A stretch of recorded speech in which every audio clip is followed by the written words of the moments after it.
Good afternoon, ladies and gentlemen. Welcome to a very, very interesting game called Frontiers of the Mind. This is a horror game made by the developers MinusOne. And, as you can see, we're in Windows 95.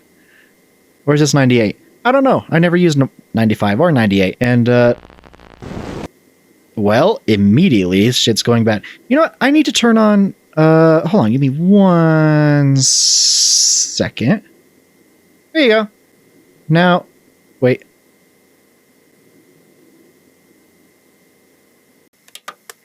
Yeah, capture. I'm turning on a capture cursor in OBS. There, now you can see my mouse, hopefully. I guess you're gonna see the very, very interesting premise of this game. Yep, these are the developers right here. MinusOne Interactive. Frontiers of the Mind, a study on the Maze Master's experience.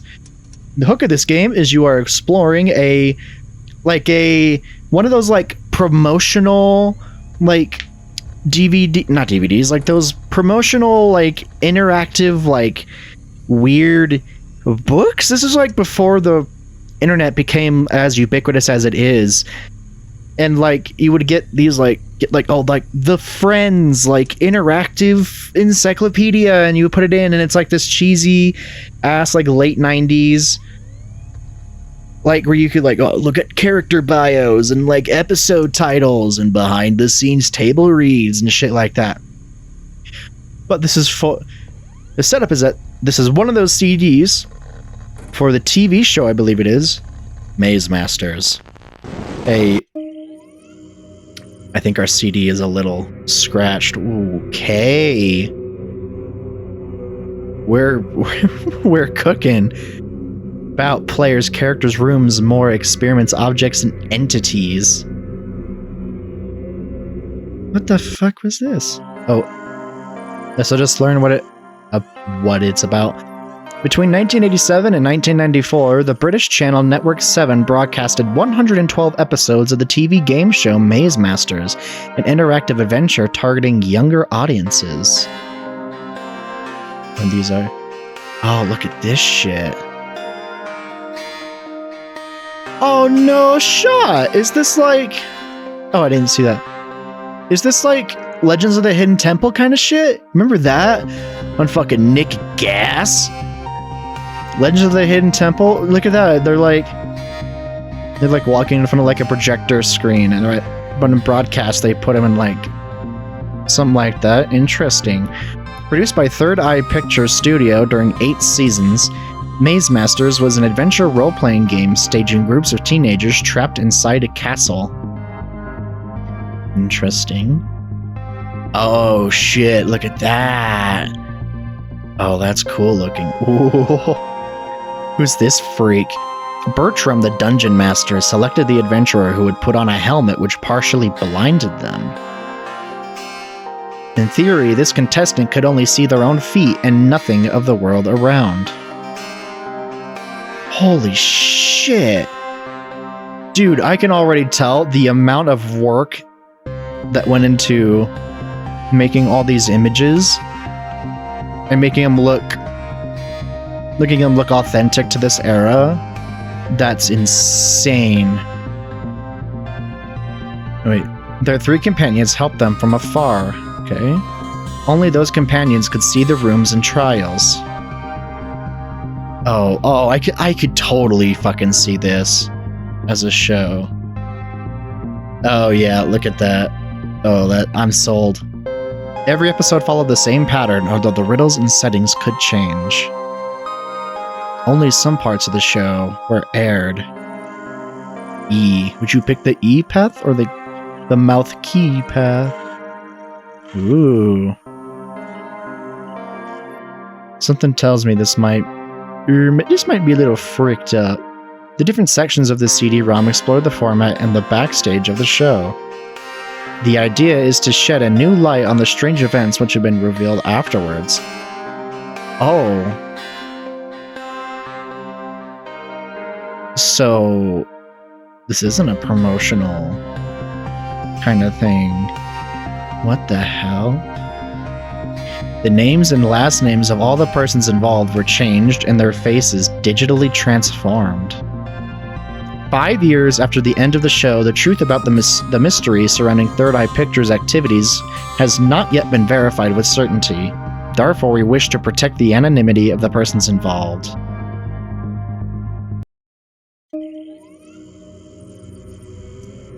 Holy shit. Okay, so we're just in it. Should we just go point by point, round by round, tit for tat, hit for hit? I think so. Let's just start with players. Whoa. This is the Bristol kids. Oh god, they like shoot up a school or something. Well, it's Britain, so probably not, but still. Okay.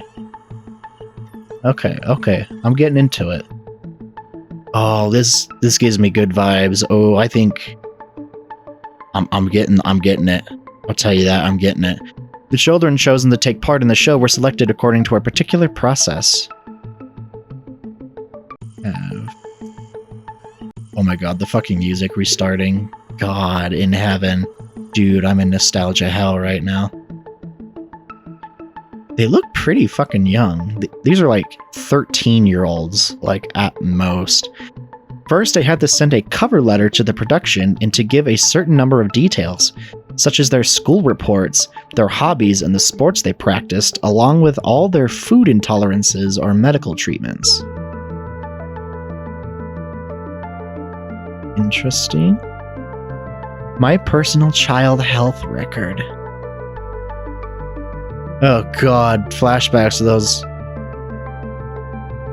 weird, like, you know what I'm talking about, like those, you see them on like nostalgia accounts, like the very like teacher core, like elementary school, like teacher core, dollar store core, like teaching like pictures. It's like very much like in this style, very like weirdly proportioned, very I get a weird cocktail of feelings from stuff like that, because it's like, yeah, like it's beautiful in the sense of like, oh, it's like super nostalgic. I remember seeing those like every day at school, and of course they have a certain like appeal to them, otherwise they wouldn't be like produced. But at the same time, like, oh my god, there's something so, maybe it's like the fear of, I don't know, fear of something. Anyway, when their application was accepted via a standard letter, the kids were invited to go to the closest audition. I tried to turn that word into closet for some reason. Let's see if we can... Wait, I want to see if like there is no help apparently. I want to see if we can read these. Dear parent guardian, we are pleased to inform you that your son or daughter's team has been selected to take part in your region's blank auditions. These auditions are being held at blank blank, telephone number blank. Your son or daughter's team should attend for audition at the above address. See map for directions on Thursday, 16th April, 1992 at 12:45. Why is that handwritten? Please report to security blank, who will direct you to the appropriate room. We have tried to minimize any delays for participants in the auditions, but it should be noted that teams may have to wait 15 to 20 minutes for the audition. Please... What the fuck does that say?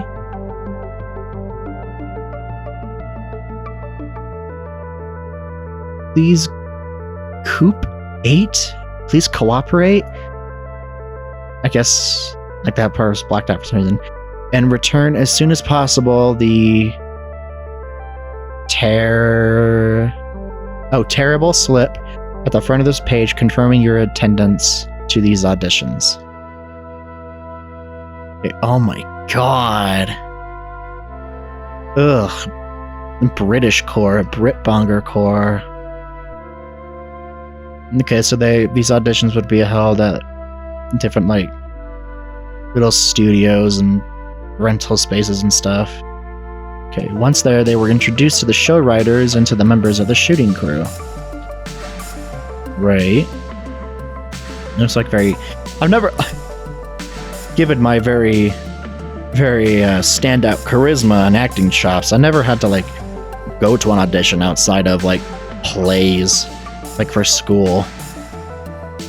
Which, let me tell you, 6th grade, I was the best fucking Lollipop Guild #1 in the world. I wore, like, big fucking, like, green striped, like, thigh highs. I had a whole, like little German boy, like, lederhosen kind of, like, outfit. I had a big, like, spike in my hair. Used so much, like, I, like, grew out my hair for, like, an extra couple months so we could get, like, a giant, like, spike in my hair. And I had to talk like this, and it ruined my voice. And it was really funny. Anyway. Then the casting directors would have them pass a test called Intuition Test, which, according to the witnesses, was probably a sort of disguised Gansfeld protocol. What the fuck is a Gansfeld protocol? Let me look that up. Gansfeld protocol. What does that mean? A Gansfeld experiment, from the German words for entire and field, is an assessment used by parapsychologists that they contend can test for extrasensory perception, ESP, or telepathy. In these experiments, a sender attempts to mentally transmit an image to a receiver who is in a state of sensory deprivation.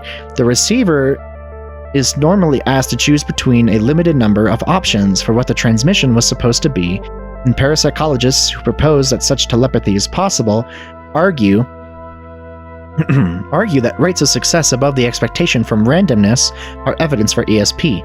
Consistent independent replication of Gansfeld experiments has not been achieved, shocker, and in spite of strenuous arguments by parapsychologists to the contrary, there is no validated evidence accepted by the wider scientific community for the existence of any parapsychological phenomena. Ongoing parapsychology research using Gansfeld experiments has been criticized by independent reviewers as having the hallmarks of pseudoscience. No shit. Okay, now we know what a Gansfeld protocol is. ESP test. Oh, yep. Oh, it's like okay. Now I know why the symbol cards are here. It's like the fucking beginning of Ghostbusters. Well, where Bill Murray harasses a man and flirts with a woman. Okay. Oh, maybe I could have, like, read a little further on. Sit down. Okay. The kids had to take a telepathy test involving cards covered with specific symbols, and during which they had to guess the Zener card chosen by their companion.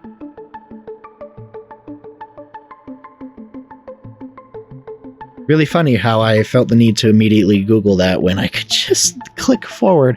Oh, God. What the fuck happened here? Look at this man's glasses. Jeez, dude. The children always described this experience as a funny session, and apparently they never realized they were taking a cognitive test. I can't read the orange or the blue. Clairaudience? Psychic hearing? Okay.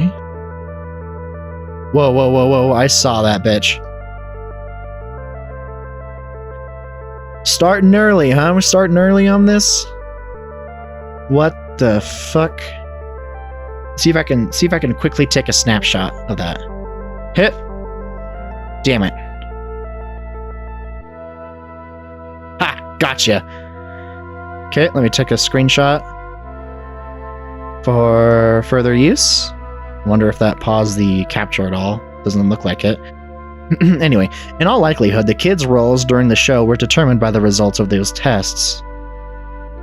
Right, and they were put on like a JoJo fucking like stand marker thing of like, how smart are they? How active are they? How durable are they? How sad are they?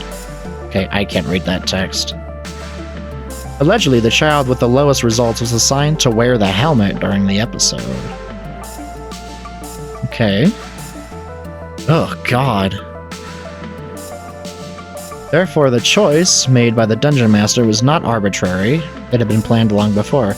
That's show business, baby. We got... What the Bro, they fucked up my kid, bro. They fucked up my son. Who do you look like? Who does Mr. Dungeon Master look like? Kurt Russell. You look like fucking Kurt Russell in The Thing, bro.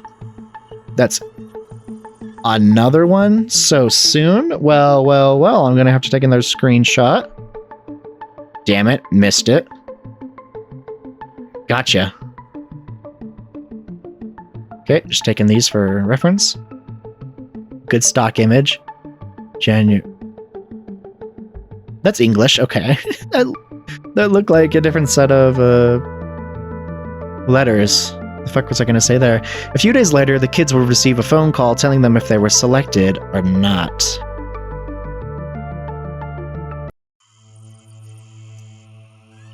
Okay, I want to take a look at those screenshots real quick. I'll put these in editing. I bet, but okay, we have this first one, input E. Feature demons? Demons. That's what this is going for? Demons? I can't read that shit. E goes into element. No, I can't read that. And whatever the top one is splits in big bars into cognitive demons, A, B, C, D, E, all the way to Z. Cognitive demons. And all these feed into a decision demon to go into E. And then the bottom right here, the only letter... No, it's not the only letter. Most of the letters are just E with a line accent. I don't know exactly what that's called. Okay, here we have the second screenshot. Bottom right again, just more E's.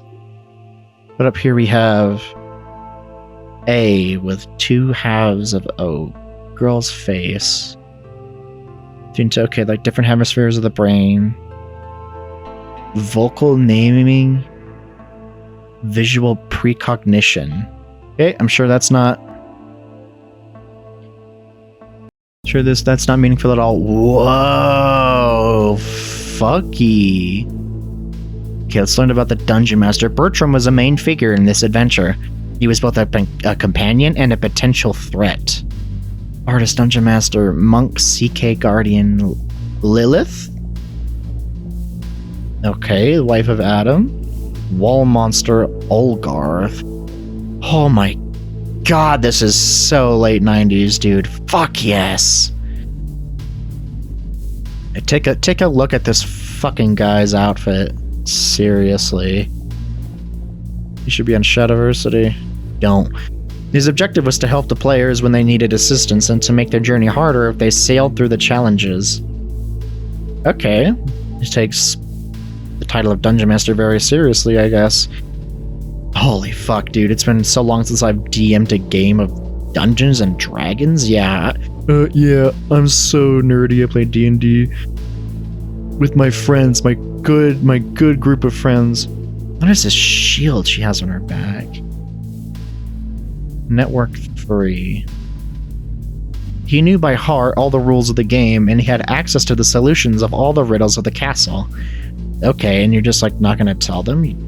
You dick, but then I guess there wouldn't be a game. Look at these guys. Do you think they built a fucking set for this? Do you think they like actually... Yeah, no shit. Of course they actually like made all this for the game, but like I would love to see it behind the scenes of this, I think is what my brain was trying to say. As the Dungeon Master, Bertram controlled the game's rhythm. In case of conflict, he was the only judge entitled to decide. You Okay, look into his spooky fucking cauldron cistern. Oh, wow, that outfit. Jesus Christ, willow-ass, hook-ass outfits going on here. However, several members of the studio asserted that he was wearing an earpiece during the shootings. Hey, why do you feel the need to say that? Like, yeah, if this was a real game show, not covering up for some kind of experiments, allegedly, then yeah, I would assume that he just had an earpiece and he'd just get fed stuff. So that implies that it probably wasn't. Awesome. I'm sure this will go very well. Excuse me as I adjust my microphone a bit. Anyway, look at me like, offering the helmet to the girl. That poor girl. Probably poor girl, who knows. Oh my god. Bertram was an iconic character of the show, and he left his mark on a whole generation of young viewers. Here he is in the bubble message. I cast bubble message. Looks like he has like a... Ugh. Wonder what the process was for fucking up their faces in Photoshop. Interesting. Although the investigation revealed that he knew nothing about the Third Eye Pictures' doings, Bertram got himself noticed for other reasons. Oh my... Okay, dude. Several letters of complaint were sent to Network 7's headquarters, reporting the fainting fits, migraines, and headaches affecting some children. Well, now an actual pair of human eyes looks weird. It looks weird now. He's got, well, I guess you can't tell what color his eyes are, but he has really pretty eyes. Oh. Those incidents mostly happened when the actor would perform the Bertram stare during the final shot of the episodes. What the fuck? Oh yeah, it's like that's his fucking Dragon Ball Z power. Bertram stare. This stare was described by young viewers as hypnotical and terrifying. Okay, Kubrick. Several adults reported having similar reactions while watching those sequences. This man is like shooting like psychic radiation beams into your fucking skull. The Dungeon Master is the only character who was never replaced during the 8 seasons of the show. Stop fucking looking at me. Yeah? You want to do that again? Okay. Readying the screenshot button. Oh fuck, what am I doing? What am I doing? I'm dumb. Da-da-da-da-da-da-da. Okay. Just stare into Bertram's eyes for a second.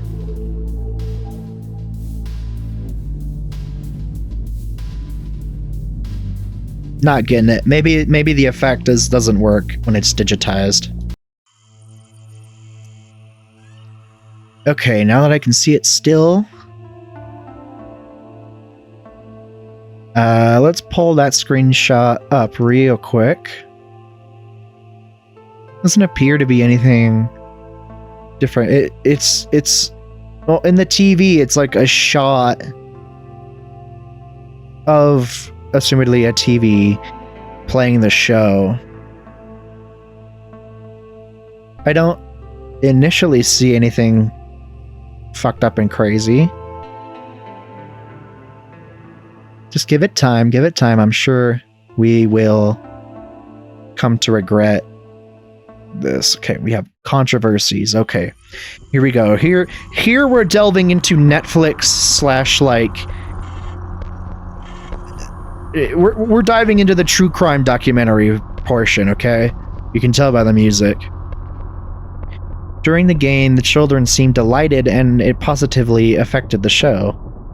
Okay, well, I'm sure they were directed by that. Oh my god. Bertram? Hey, are you like us, bro? The audience ratings were among the best of the channel, and the show even won several prizes, thanks notably to the wonderful work of the writers, crew, and of the artist in charge of the show's artistic direction.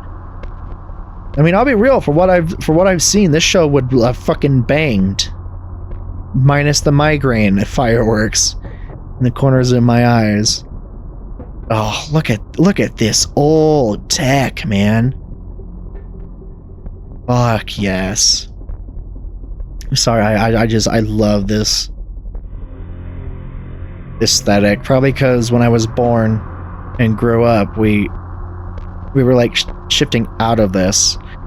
So really, I got to experience like two worlds basically growing up. Like the end of this, like, you know, like beige, yellowed plastic, fucking Apple computers and like CRTs and box TVs and shit like that, and now are here today.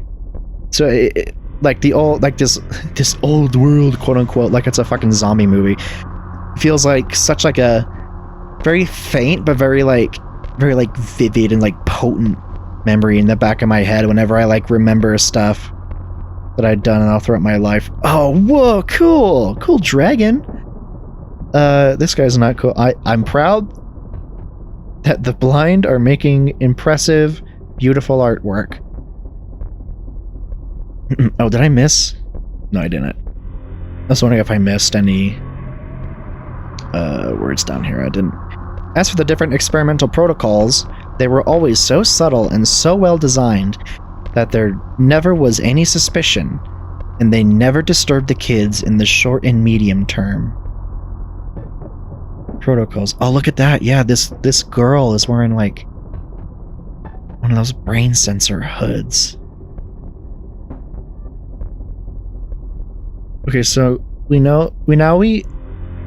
this CD is asserting that this TV show was a front to cover for some kind of psychological experiments, which apparently detail demons of some kind?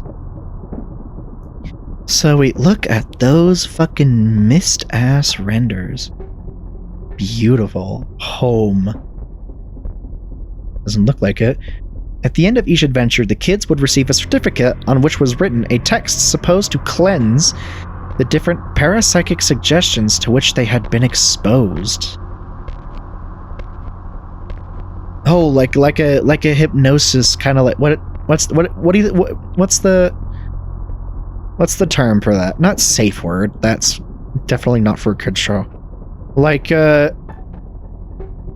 I guess just a phrase where you would say, where you're being like hypnotized and the magician says, "Ooh, chicken," and then you fucking return back to a human.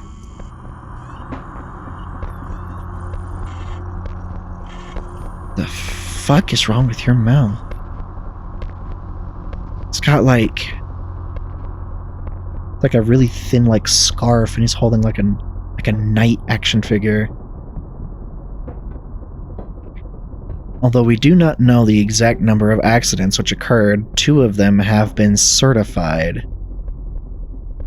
This is... Hey, who put the kid on the blue screen? The first one involves prototype number 2. Alright, you fucking Court of the Crimson King looking ass. Why is your helmet peeling? Oh right, the TV show was the channel's network 7. That said 3 this whole time. I was like, why is this like hearing a bunch of things? Like it was like a recording light or something. Duh. Oh. This version of the helmet made it possible to show the adventurer's mental health in real time.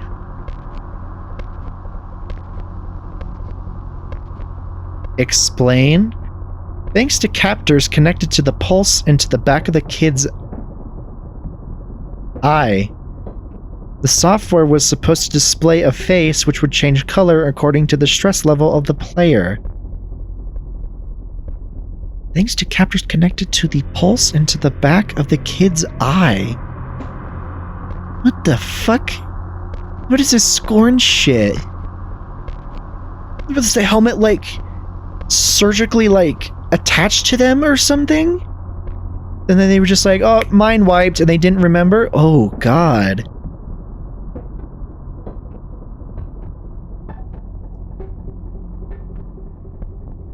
What the hell? Oh. During one episode, the face suddenly turned into something gruesome. The skin was peeling off on its own until there was nothing left but a sinister skull.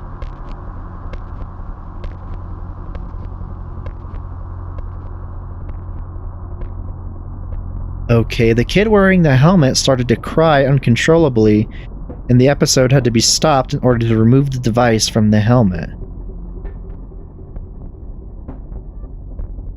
Oh, God.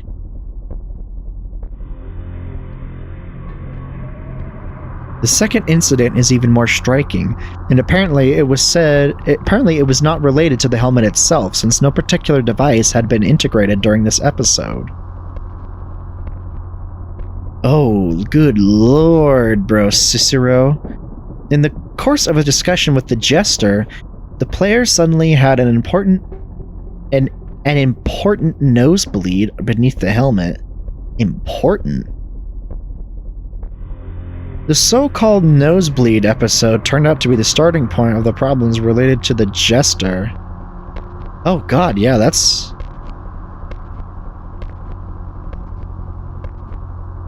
Nosebleed looks pretty important. You should go fucking get that looked at.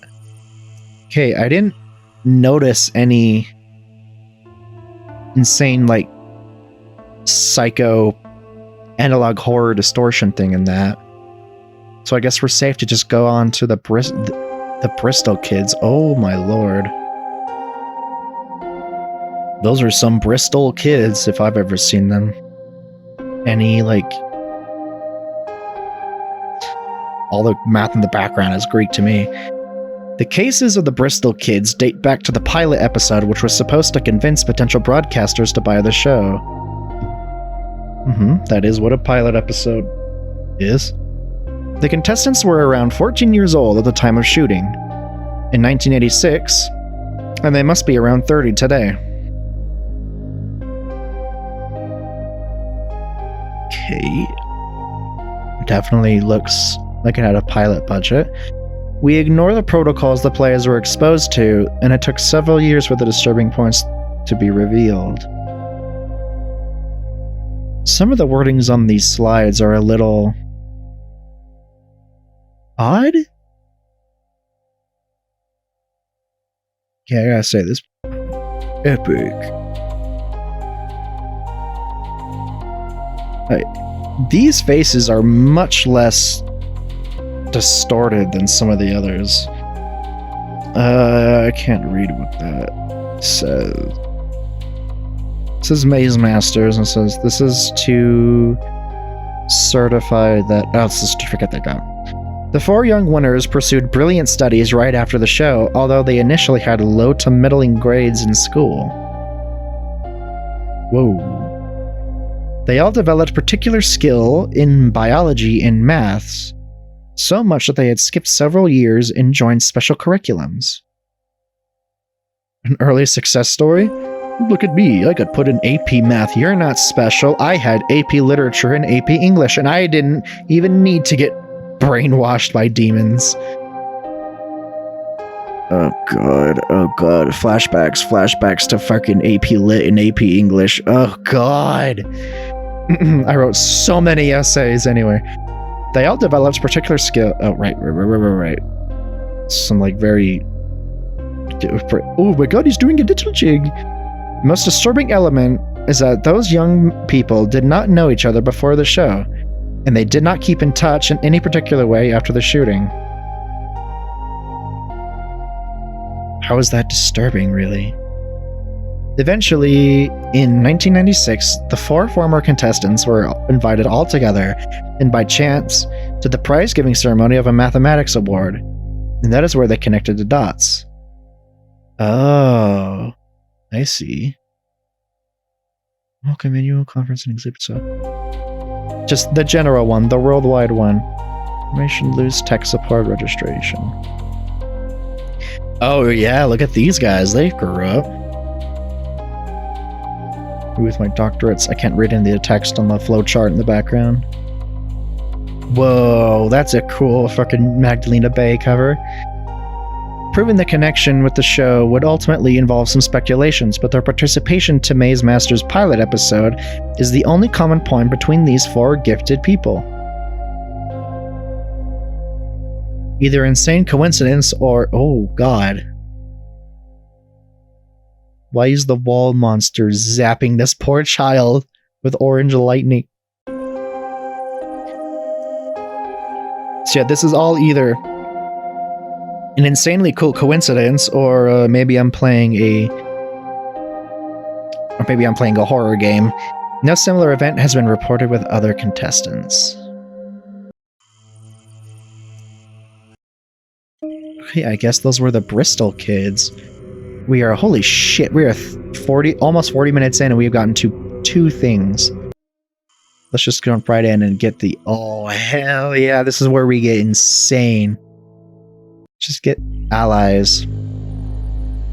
During the adventure, the groups would meet that's cuneiform, isn't it? I think that's cuneiform. Tablet in the background. The groups would meet several allies willing to help them. Oh, the bard, the old wizard. In addition to the dungeon master, they could rely on the assistance of Maldor, the chamberlain. Hi, Maldor. You look fucking cool. Hell, fuck yeah, like 80s, 90s, like old school, like high fantasy shit. Oh, fuck yeah, I love it. Love it, love it, love it. He could be prankish and slightly terrifying, but he never refused to help the adventurers. Easily identifiable with his red gown and his crown of white hair, his help often appeared as clues related to the forthcoming riddles. It is also a fucking demon, got a pentagram. That's a star, Jacob. No, it's a pentagram. Oh, who are you? The contestants could also walk into Selma the Shepherdess, a young woman lost in the castle too. She never clearly explained how she arrived there, but she would give the contestants advice and directions. Okay, hello? The help of Cora the Sentinel could be determinant. This mercenary from the marshes surrounding the castle knew all the weaknesses of all the entities abounding in this place. Aha, a monster hunter he is. Okay. Oh, that's a cool fucking picture. Plenty of cool screenshot material in this game. Other characters would appear occasionally. Garen the Apothecary, mischievous and wily. Yeah, look at this guy. He looks fun to be around. Elena, the Crimson Princess, the only bearer of the crystal rings. Not crystal. She doesn't get a headshot. She's just there. Interesting. Ugh. The character list is still long. Melvidesh, the groom, keeper of the dragon's eyes, King Khan's servant, Baggett the innkeeper, well versed in gossips going on in the castle, Oswald, King Kong's counselor, compulsive gambler but faithful advisor, Salkus, the shapeshifter elf. We do not know any of his other forms. Okay, so they just know that he was a shapeshifter. And Myrddin, the wizard, descendant of the first druid. He was the only character who could bring a contestant back to life. Okay, I didn't even look at the 2 bottom ones. Cast turnover and the Jester incident. Oh, there's 2 ends and enemies for some reason. I'm sure this is fun. Oh my god, immediately. Unfortunately, in Maze Masters, the enemies outnumbered the allies. In this section, only the human-shaped antagonists are listed and no other kind of creatures, say entities. Okay, gotcha. Oh, she have like a cool fucking like bird crown. What do you call that? Whatever, that looks fucking cool as shit. Helmet's neat too. Lord Fear was one of the most striking ones, as the final enemy the adventurers would fight in the throne room at the end of their journey. He looks cool. Looks like he has like, it looks like his hair is like wax. His hair is like melted wax. Interesting. Oh, look at this fucking Chad. Hello, Lord Fear. He ruled over several sadistic henchmen, blindly serving his dark ambitions. Like this lizardman in his cauldron. Okay, this is so fucking neat. Aside from the Dark Lord, there was Queen Nargal, who could control the main entities of the castle. Like this Jester, like, and her crown of like sticks, like twigish. His faithful servant and counselor was the Jester himself. Gotcha. As from season 4, I don't think the extra N was just a typo. This is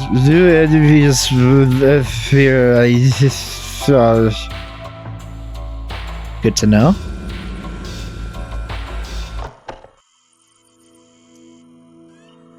Oh yeah?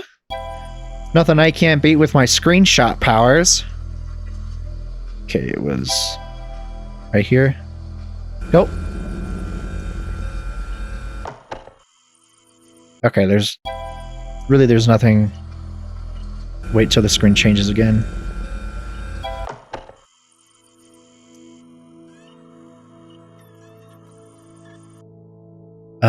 Okay, I think that might be worth screenshotting. Let's pull that up. Editor, pull that up. We have some kind of goblin-looking fella looking distraught. Looking downwards. Interesting. That, I mean, any of these may or may not be important, like, at all. But I think it's good. I think this game is encouraging stuff like this, so let's roll with it. Hello, music? That's what I said. Okay, this gets super dark and fucked up. Although the incidents related to the cast of the show remain quite minor, they are no less noteworthy considering the evolutions discovered later. Okay, that's a nice like cast photo. That's cute. I like that. It appeared that some actors got so lost in their roles they were unable to break character. Never mind, it's no longer cute. Can't call any help in here. The actress playing Liliana was found asleep on an unsaddled horse somewhere in London's suburbs. And the performer playing Watson the Wizard set his garage on fire while trying to find the Philosopher's Stone. They were just method acting! Come on now. No respect for the arts. They cared about the roles, you did not, yet the cast turnover certainly remains the most curious element. Except for a few rare exceptions, most of the actors refused to keep their roles after their first shooting. What? Many reasons were mentioned, but the most common one was related to issues with the catering on set, and in particular with the presence of something in the meat. They're eating fucking kid brain. Oh, what the fuck? The fucking meat was turning these guys crazy. Also, what the fuck is this thing in the bottom left? That's his garage! That's his garage! Okay, that's because there's the horse in the top left. Okay, let's see what's in this meat. Can't stop me with my screenshot powers. Here we go, next screenshot. I mean, with the distortion, it doesn't look inherently fucked. Maybe it looks like the way it's like segmented into like little, I can't tell if they're like little like chicken breasts, like in barbecue sauce. They could be like Beef strips? It's too crazy. It's too fucked up and crazy to know. Okay, we've been blue-balled about this for a little bit. What happened to the Jester incident? Oh.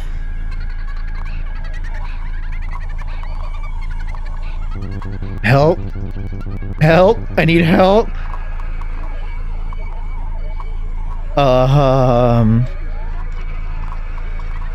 Okay.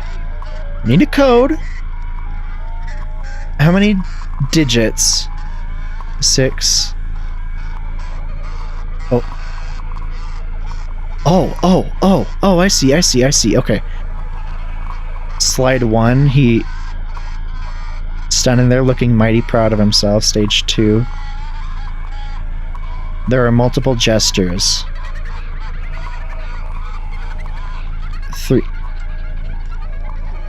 Did he fucking explode? I can't tell if he's like raising his hands up or if he's fucking exploding into gore. He looks splattered in one of those.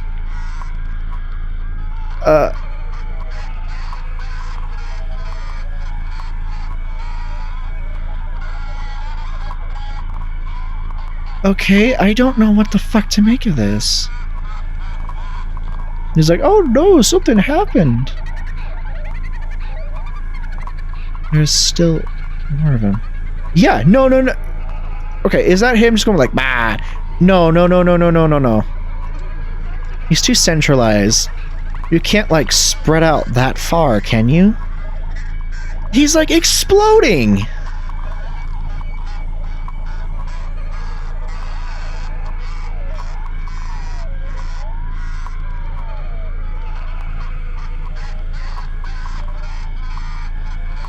What? Yeah, he's like... Okay, I'm getting the fuck out of here. What the fuck? That's fucked.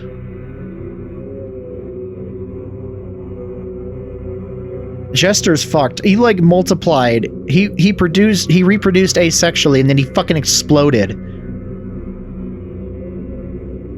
And there was like a massive like cleanup. Spontaneous, not just combustion, spontaneous human explosion. What the fuck? Okay, let's learn about the rooms. Safe rooms, lethal rooms, color rooms, and secret rooms. Oh, we're totally gonna have to use this compass later, aren't we? Let's just go. Oh god, okay. This is safe rooms, enigma rooms. Oh shit, look at this. Although there are many dangerous rooms in Maze Masters, the adventurers could take a break in some of them. You're like some sort of like hex. There's like a face there. Hex number puzzle. And a symbol puzzle. God, the absolute like dorselessness of this image. Fuck, dude. This aesthetic is so fucking nailed. They did such a perfect job with the presentation. The first ones were called Enigma Rooms, and there were all sorts of Enigma Rooms. Maths, riddles, brain teasers. Rebus puzzle? The fuck is a Rebus puzzle?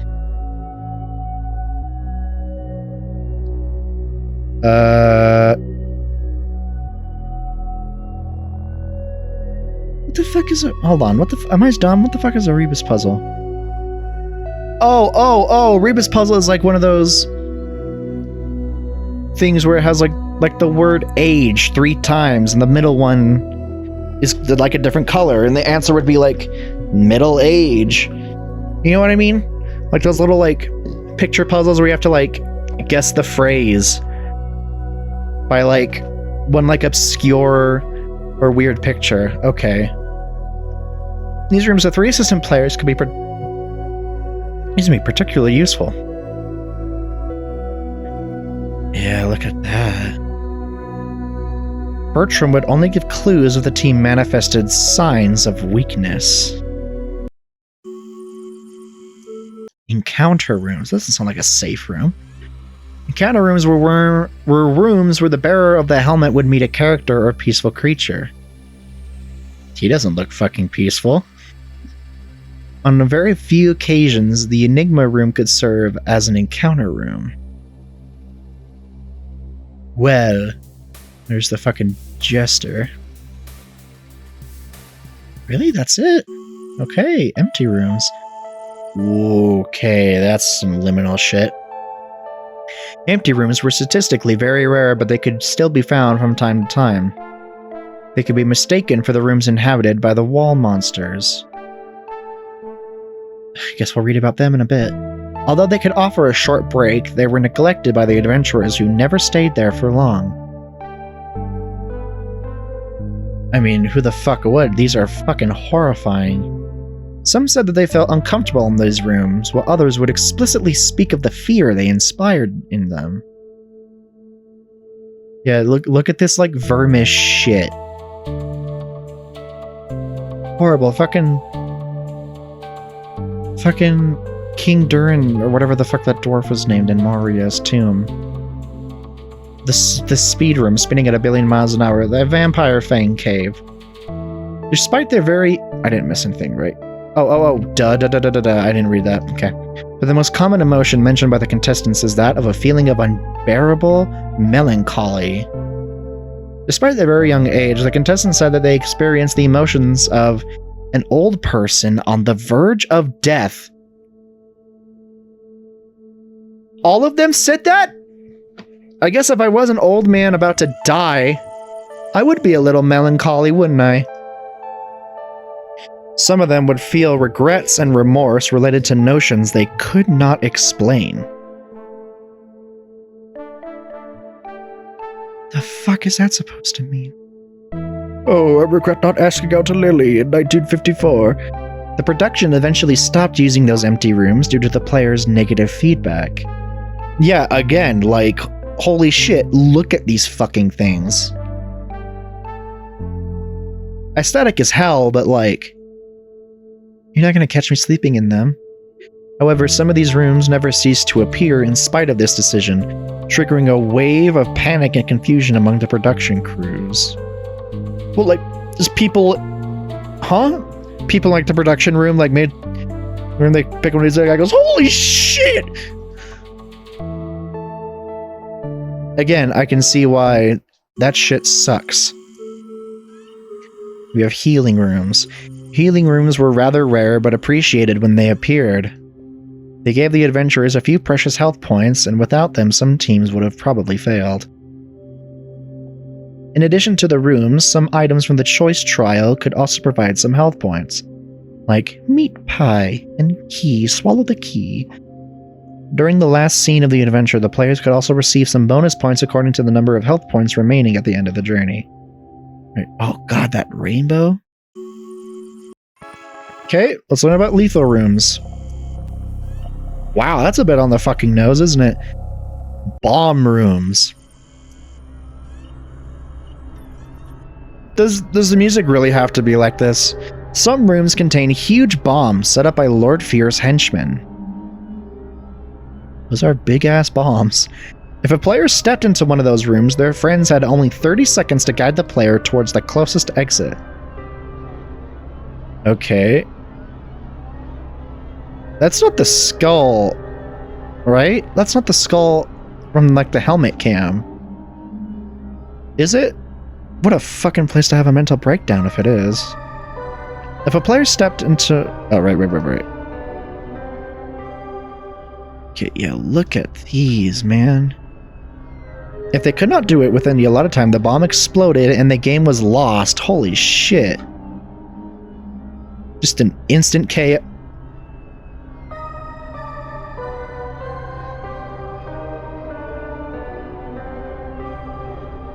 Is that fucking child goop?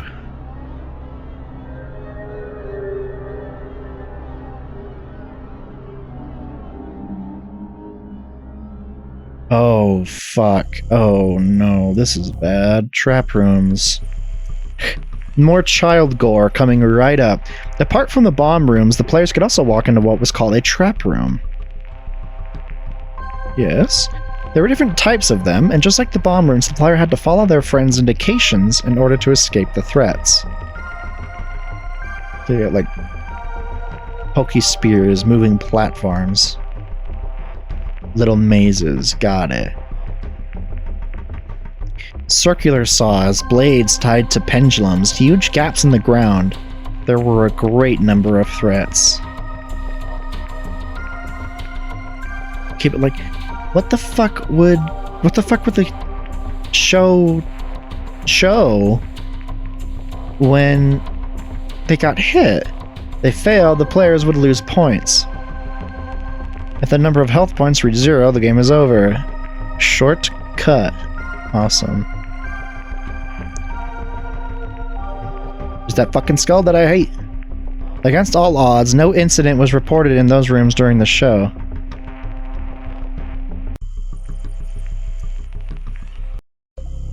Okay. Night rooms. Jesus. Hit me with that bass. The night rooms rarely appeared, but they made an impact when they did. The bearer of the helmet had to find a way to cunningly escape the wrath of these enemies. Oh, look at these fucking guys. Look at this CG motherfucker. Look at his fucking poppin' square pecs. Damn, I'm jealous. Galahad appeared in one of those rooms. Sir Knight Galahad? That don't look like Galahad. Just Galahad appeared in one of those rooms. I assume that's going to be very bad when we read about Galahad. So far, the production crews have asserted that they still ignore how the statue displayed in the headquarters hall had appeared, or what kind of mechanism brought it to life. Alright, I'm just not even going to question that. Not even going to question that. Even if the contestants' injuries were harmless, this event is one of the reasons behind the show's canceling. So, like, they would, like, stab the fucking kids on the show. Granted, it would be, like, special effects, but they would, like, do it? That's, like, blood or something on the floor. The hell? Okay, random rooms. The random rooms are the least documented rooms since none of them were aired on TV. They looked more or less like normal rooms, and the only feature that would set them apart was the apparition of specific enemies in these rooms. The only random room which could be recorded off-air was the one containing the pit brain, as it was called by those who mentioned it. Nonetheless, they were unable to describe their interactions with this entity. Brain in the floor. Awesome. Hey, ever go into the checkerboard room? You ever like dive into the pit brain? Okay, color rooms. Good, we're getting to like parapsychological color theory, I guess. The gameplay of green rooms were particularly distinctive. When a contestant stepped into one of them, they had to roll a dice, and the dice itself would then appear in the room. Okay, so like just cool, like early CG. It's pretty. It's moving pretty fucking fast. Once the dice rolled, it turned into a kind of portal emerging in the room. It was actually a gate which would take the player to another part of the castle, and the exact location was determined by the dice result. This mechanism appeared in several episodes. Me and my fucking meat tube container. During one episode in Season 3, the portal apparently opened a gateway to a dark and terrifying dimension. Like in real life, this place was systematically called the Dark Place by all contestants who came back from it. This incident happened twice during Seasons 6 and 8. The feelings described by the contestants express a sudden and frightening existential angst, which would follow them until the last scene of the adventure. The contestant who went to the farthest point into the heart of this dimension found what would seem to be a watchtower. Is that a common symbol? I think I've seen something like that before. He mentioned a dreadful presence overlooking from the tower, but he remained unable to define it. Ooh, there's a fucking skull in there. And the music is cut out. Oh, I don't want to go into the I'm gonna back out. Red rooms. I don't want to go to the red rooms. Oh, what the hell? The red rooms were located in a zone called the stomach, a kind of organic mental hell designed to try the contestants. This was a kids show? Or a young adult show? The fuck was that? Click. Oh, that's like right in the back of my brain. Oh, I don't like that. Okay. Oh, that's good. The issues with the meat started right after the first apparition of this setting, and in all likelihood, those two elements are connected.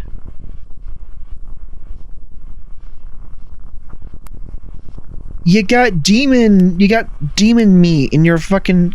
Oh, I hate that popping.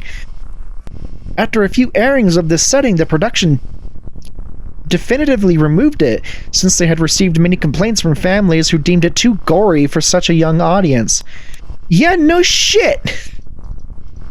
Well, to be fair, they got intestines in the kids show. I was no stranger to like PG-13 shit that pushed it and like R-rated shit. But like, holy god, to air that...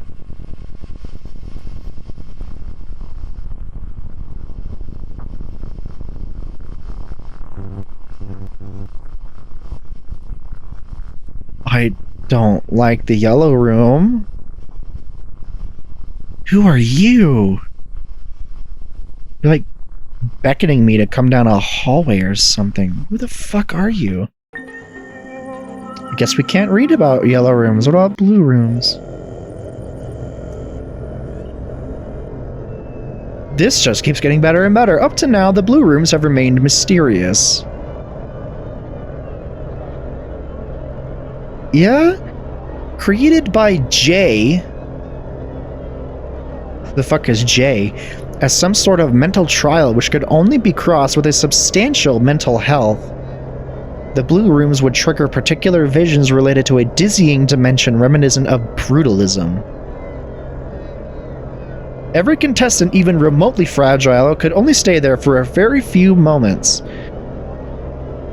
And they all mentioned a heavy feeling of sadness. Oh my god. The corridor leading to this dimension is in itself a challenge to cross. Notably, there were cruel imps and a horrible giant with a distorted face.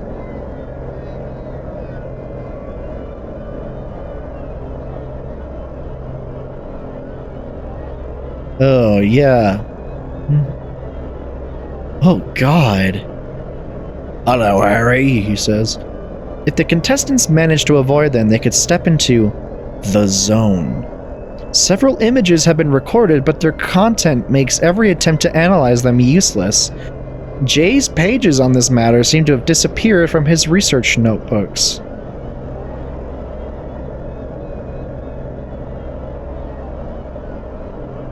Heading into the fucking doorslessness zone. I thought that fucking kid had like a stick head. What the fuck? The egg? Walk into the abyss, get the egg?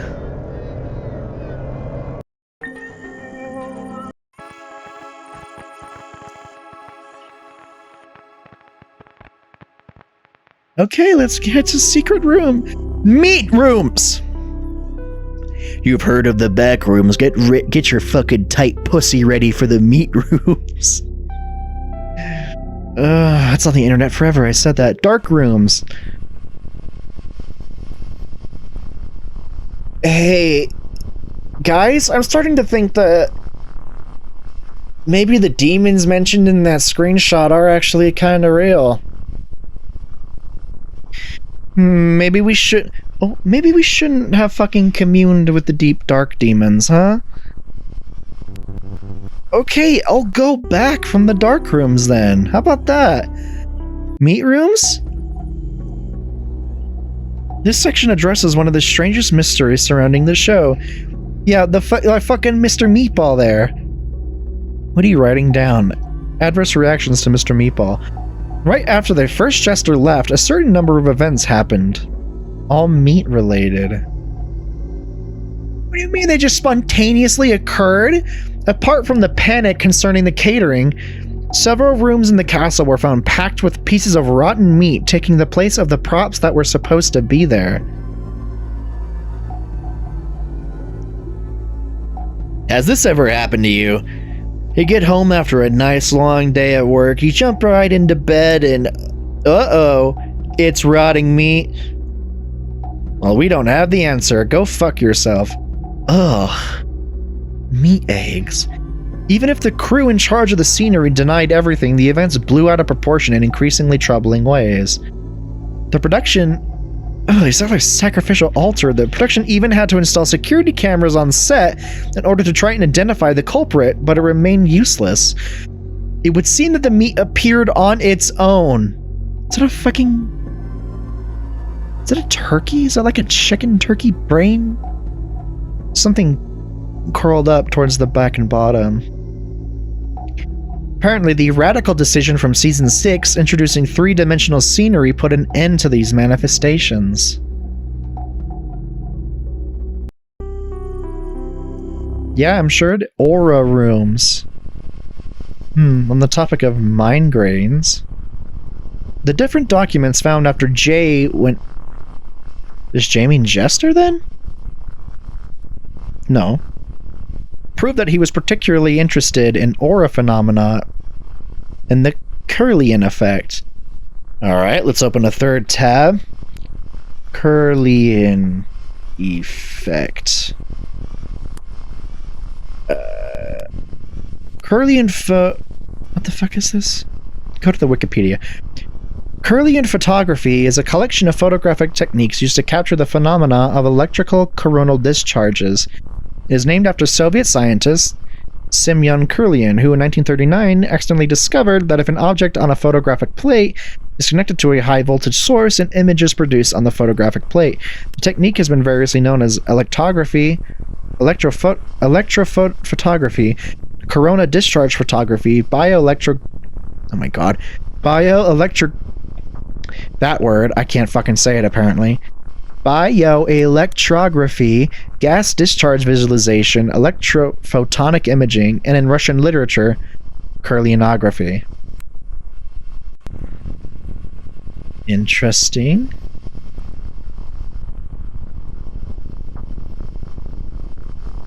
This definitely look... Whoa, dude. New Age.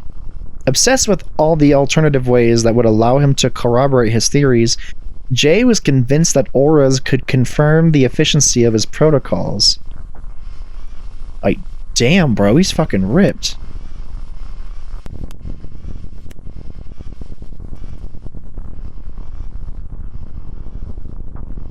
Let's just stare into this guy's eyes for a second.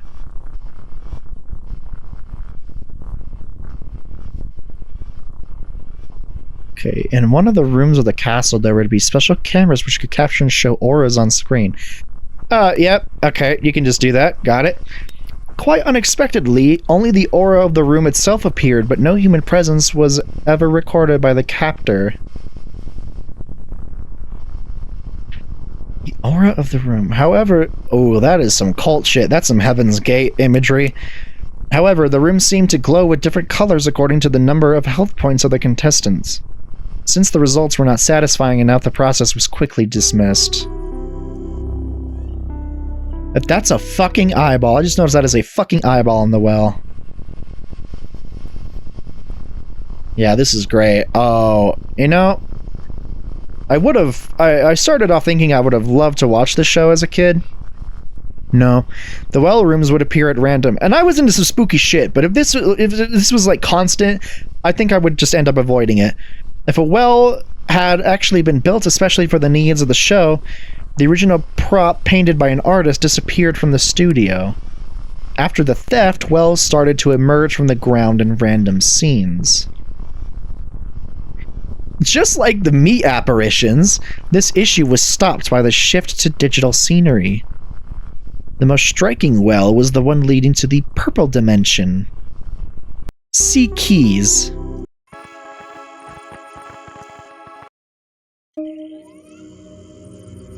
Wait. See keys? Oh, it would be in objects. Okay. Should we do entities or go on to objects? I feel like entities and experiments are like the big ones. Duh. What's in more? Third eye. Okay, that's all back. Okay, I guess let's do objects then. Okay. We got some shit here. Various food. The contestants choosing food during the choice trial express their need for energy and motivation. Okay, just like normal like objects. The players seem to develop different physical or cognitive capacities according to the products they would choose. The only incident happened in episode 7, season 3, when a roasted chicken was offered to the contestant during the choice trial. The players started to weep with joy, hit by a fit of neurotic euphoria in front of the chicken, and the sequence had to be interrupted. It was the first and last time that cooked food was offered on the show. Got it. Fruits and veggies. The contestants favoring fruits and vegetables during the choice trial manifested a need for vitality and energy, or an overwhelming thirst for life. I mean, if you give me a delicious bunch of grapes, I'll be forever in your favor. Apparently, vegetables were a more psychological sort of food, whereas the fruits seemingly affected the players on the physiological plan. Plan? Ice pack. Whiskey. Diamond. Cauliflower. Interesting choices. Gold. Each contestant who would choose the gold bar seemed to be searching for eternity and inner wealth. Money corrupts and all that. I would not fucking pick the Jester doll. This longing for accomplishment was almost pathological, and it often appeared through hasty and inconsiderate decisions and through overconfident reactions. Why is there a skeleton in the background? I'm not even gonna bother at this point. And yet the contestants who would choose gold usually led their team to victory.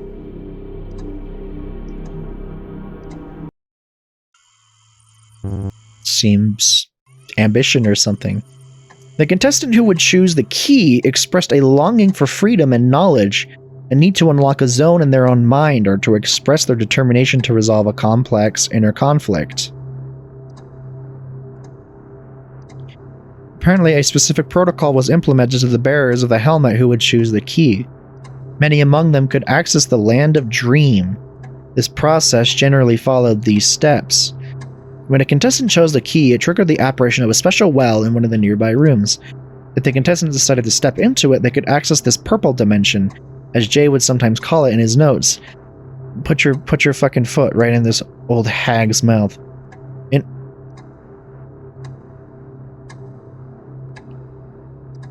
The fucking kids explode in the well. In all likelihood, one of these extra-dimensional translocations gave the greatest number of results. The dimension was finally detected thanks to the technology integrated into the helmet. Number 4. It's like rock cairns. The images show a dominant feature of pink and purple color, but we ignore if this dimension really adopted those colors or if it was an effect produced by the recording process. The mischievous imps and meatballs and that's not Sigmire. That'd be Flamehead, Frenzied Flame, Might It. Not what the fuck was that? Whatever his name was. After the descent into the well, the contestant would reach a forest. Several explorers of the purple dimension mentioned the apparition of doors, which seemed to lead to the darkness. If they stepped through one of these doors, the contestant would be brought back to the initial forest. Huge breathing meatballs would then appear. Oh, did they? Network 7 Studios apparently caught fire right when Jay tried to make a more thorough map of the zone. How convenient. The only human figure who could be found there was a sort of mute ferryman who never reacted to the contestants' solicitations. Instead of the pie. Kids who would choose the pie express a need to share, or on the contrary, a yearning for acknowledgement. Is it? I can't go back. I can go back now, okay. The pies were presented a few times to the contestants, and those who would choose them seemed to be more likely to find themselves in yellow rooms. The pies in the show were prepared in a nearby bakery, which has never accepted to reveal the recipe, a family heritage from generation to generation. Yeah, that's a convenient... It's a convenient fucking cover. And I totally buy it. Stones. This is the Philosopher's Stone, an ancient artifact. Several precious stones were offered to the contestants. Those who would take them during the choice trial expressed through this decision a need for anchoring or for personal stability. Several stones of colors were submitted during the trials, and apparently the red ones were the stones that would trigger the greatest number of negative reactions among the contestants. I mean, obviously, in the way they're shaped, they weren't like actual real gemstones. That would be fucking crazy. Trigger the greatest number of negative reactions. Would like anger or hate? I've been wondering about this fucking glove. Each contestant who would choose the glove sought a feeling of protection and safety, but also expressed a need for limits. Choosing the glove could be useful to solve the struggles the team could meet, or it could reveal a much more personal need from the bearer of the helmet. The fabric the gloves were made of affected the statistical frequencies of that choice. The contestants seemed to prefer the real leather gloves, and they never chose the gloves made of synthetic fibers. Oh, so you mean to tell me they have taste? Oh my god, look at that. Is that not... That's the fucking skull from Skyrim. I know that. I've seen that hundreds of fucking times. The flask. The great number of distinctive flasks were presented to the contestants. They were labeled with tags supposed to give information about their content. It was proved later that these flasks were filled with sand, oil, or bicarbonate of soda. Each contestant who would choose the flask expressed a yearning for fierce motivation or luck. The contestants seemed more unlikely to take interest in the flasks with the more grotesque names in the tag. Just potion. Okay, I can't really read any of them. The corks were sealed after Season 2 when a contestant drank a whole flask of oil before the cork would react. What kind of oil, though? Olive oil? You're fine. Like, sunflower, avocado, whatever. Crude oil? Let's talk. The weapon. Every weapon submitted to the contestant's choice was fake. I would sure fucking hope so. The players who would choose a weapon were sometimes motivated by a desire for revenge or a feeling of depreciation. When there was a weapon on the table, it was systematically chosen. Worried by the message it would deliver, the protection eventually decided to considerably reduce their presence until they were finally completely dismissed despite Jay's sharp disapproval. The symbol.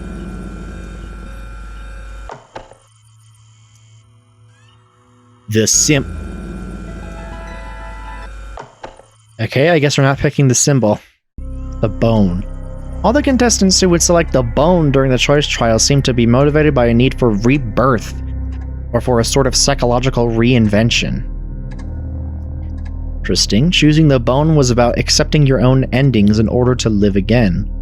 Each contestant selecting this object would often display signs of excitement and a great physical condition, along with a disconcerting ease to move around in spite of the helmet. That was a fucking Eraserhead baby. Oops. Okay. Let's get the screenshot ready. Yep. Editor, which is me, pull that up real quick. Yep, that's a ribcage. That's a ribcage and a pelvis leading up to... looks like the bottom of his skull. The very bottom of his skull. And finally, we have miscellaneous. Ooh, that's a very gaudy ring. Among all the objects offered to the contestants, some of them did not belong to any particular category. A jog in the shape of a buffalo horn. A jog? You mean a jug? A spell book. A figurine of the Buddha. An hourglass. a dish towel, a bar of soap, a vase, a bell. Okay. Symbol. Something really does not want me to look at that.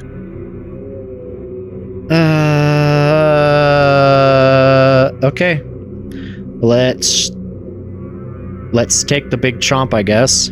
Entities. Oh boy. What the fuck does it say? Dictumus it nihilin interest baptism. I'm sure that doesn't mean anything. You got fucking Godwin the Golden up here. Let's start with wall monsters. Whoa, this rules. Wall monsters were special features of the show, and we find very few similar examples in other bestiaries of legendary creatures. It is difficult to say if they were allies or enemies, since their behavior was always unpredictable. They would randomly appear in empty rooms, and nothing in particular seemed to announce their arrival. If the wall monsters made sure to terrify the assistant players, they were only a voice for the bearer of the helmet. Hold on, let me read that again. If the wall monsters made sure to terrify the assistant players, they were only a voice for the bearer of the helmet. Look at these cool fucking dudes.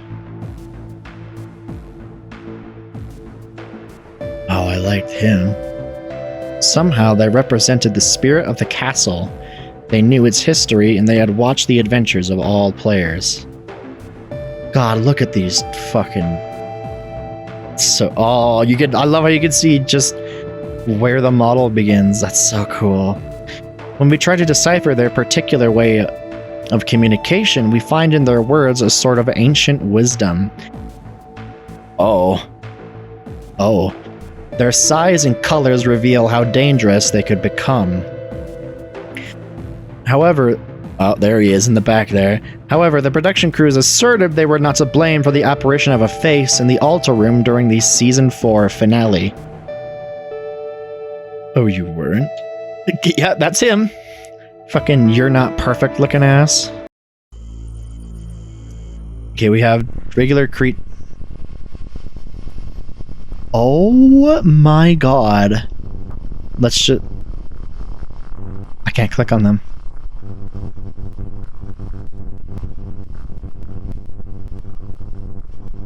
Oh. Okay, we have like... Okay, I guess I'll just describe them. We have like frog creature. You have a hand in the red dimension. It's like a knight of some kind. It's like that's like a guy standing over like a cauldron. It's like spewing things out. You have... It's like a stone face. You have Squidward tentacles. You have...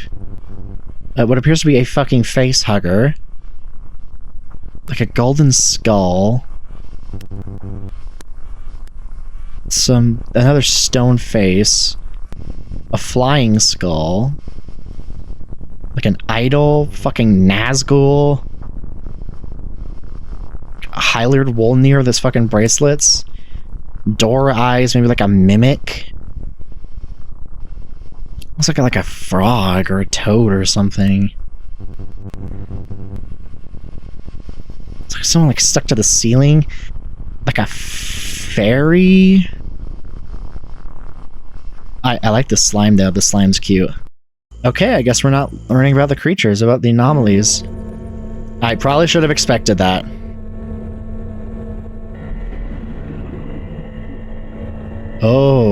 Okay. Let's scroll. Anomaly in the well. We have... Uh-oh. I'm sorry, the Council of Skeletons has found that joke unfunny. Oh boy. What the fuck is that guy doing Blair Witching in the corner?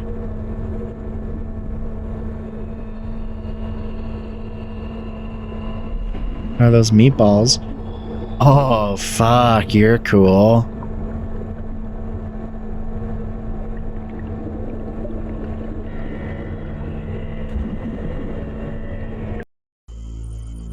That was the well. At the very end, that was the well.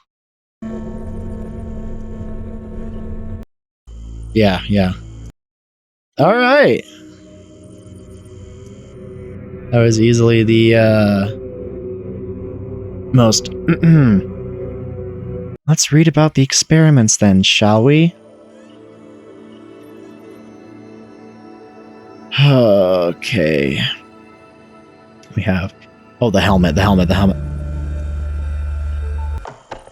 Guess we can't learn about the helmet. Remote viewing? After Jay went missing, it appeared from the different documents which were found that he was particularly interested in experiments related to remote viewing.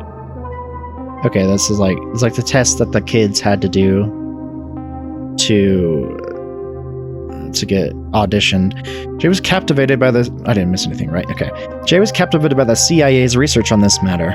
It's true. They did do that. And he had consulted the entirety of the research conducted by Russell Targ and Harold Puthoff at Stanford. Remote Viewers, The Secret History of America's Psychic Spies. Holy shit, look at these guys. Always weird to see an undisturbed face in this. Get so used to looking at the fucked up woods.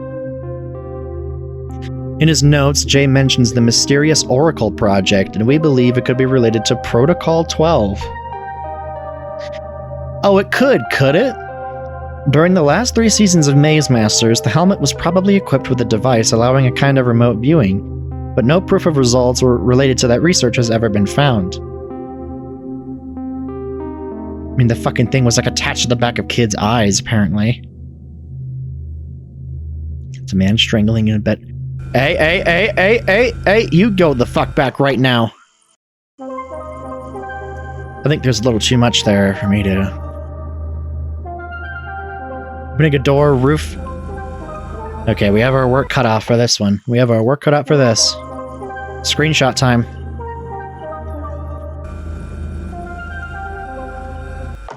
Fuck, I missed it.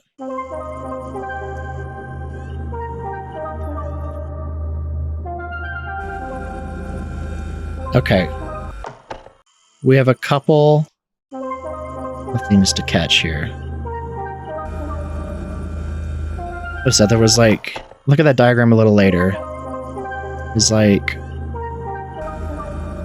That has a code on it. The photo of that guy writing something on the clipboard has like a number on it. Fuck. There's something written on that. See if I can catch it.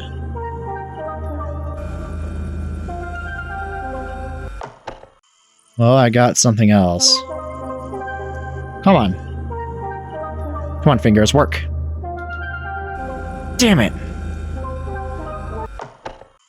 Okay, I guess I'll take a look at that in editing, I guess. Because I'm not saying that again. But here are the 2 I managed to capture. This first one, we have... Diagram. Trapped, opening a door, entryway with sliding doors, and roof entry. Okay, and then we have this next one. Viewing a tree and image of tree. Okay, so it's just more documentation about like how people visualize things, I suppose.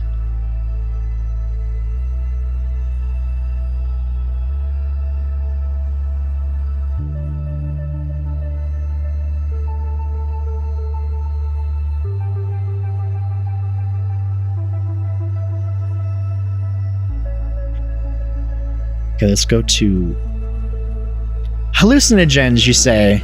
Yeah, I bet you'd like to fucking keep that under wraps. You sons of bitches. I guess this guy really did like the CIA. He's feeding children fucking LSD.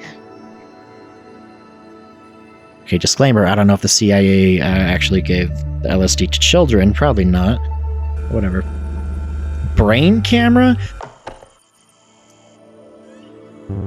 There has to be ways to get into these. Right? Like, there's gotta be. Okay. Maybe this is where, now that we have an introduction into Maze Masters, maybe here is where, like, we get to the real shit to bite into. Hopefully we don't bite into shit. Like, we get the real meat on these bones. That's a better way to say it. Okay. The information given in this section is, to a certain extent, speculative. It discusses the doings of a certain J. Blank and the different groups he supervised, the Self Bureau, the Dream Clinic, and at the time of the events, Third Eye Pictures. It's like a weird fucked up psycho cult. J. Blank's scandalous personality and his different aliases, not to mention the eccentric gossips about him, have all blurred entire parts of his biography. According to certain elements from our investigation, this individual, known as James, Jeremy, Jacob, and Jasper, came from Wales, and he could be around blank years old today. If this person was indeed identified by several witnesses who spent time with him, there is no trace of J or his aliases in the British Administrative Archives. 5 years after the events, a certain number of former members have accepted to speak out, enlightening us concerning a few elements about their experience.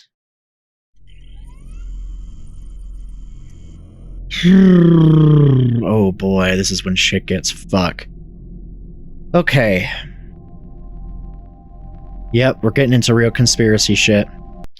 Origins and Precepts, the Self Bureau. We could find no trace of Jay, who was known as Jacob at this time, before he arrived at Cambridge University to study psychology. He attended the course delivered by Devin Kay, who quickly became his mentor. As a specialist of altered states of consciousness, he taught Jade the fundamentals of parapsychology.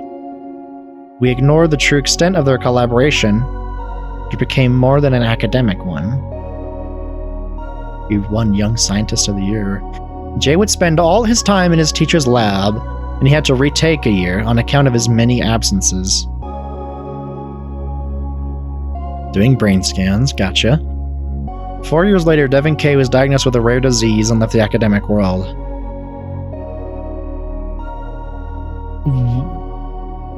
Yeah? I can't even begin to tell you what that is. Jay was described by his classmates as one of the best in their year group, but also as the strangest one. A lot of geniuses are just... That looks like a mat. That's like, no, that looks like the aura. That looks like an aura. Or like that one guy is like obsessed with. For instance, he had no doubt about the scientific validity of extrasensual perceptions, ESP, and the models of their practical application. He was often described as an unfriendly man, and yet a little group of students would always spend time with him. They had a psychic draw, ooh. After their bachelor's degree, they created together a student society called the Self Bureau. Due to the nature of their experiments, which the university has never wanted to reveal, the young members of the Bureau were sent down right before their PhD, Viva. PhD Viva? I've never heard of that before, but look at these chads. Definitely an older picture. You can just tell because of the vibes around it. The members of the Bureau moved to Birmingham, and there was no sign of them for a while. Until the Dream Clinic? We were finally able to track them down 3 years later, after the Cambridge incident. At the time, Jacob was called Jasper. We were finally able to... They had settled in a medical center in Birmingham suburb. In a Birmingham suburb, probably. I just get the feeling that there might be a little language barrier between the devs. This might not be a natively English game. Internally, they called it the Dream Clinic, and they used the building both as a living and working place. In this clinic, they conducted several experiments related to REM sleep and into the psychic states of inconsistent consciousness. The treatments were free, and the candidates to the experiments were paid. Electrodes monitoring brain waves, eye movements, and muscle activity. Finger oximeter monitoring blood oxygen levels. Respiration belts to monitor breathing. Electrodes monitoring movements. Microphone to record snoring. Nasal cannula monitoring airflow. Interesting. We cannot explain how the group had managed to find such an important source of funding at the time. They were funded by the Illuminati. For 5 years, Jasper and his team carried on their research without anyone noticing. It fucking killed people, apparently. Apparently, something happened in 1981, since the group split up that year and Jester disappeared again. Oh, the bond broke up, don't you know?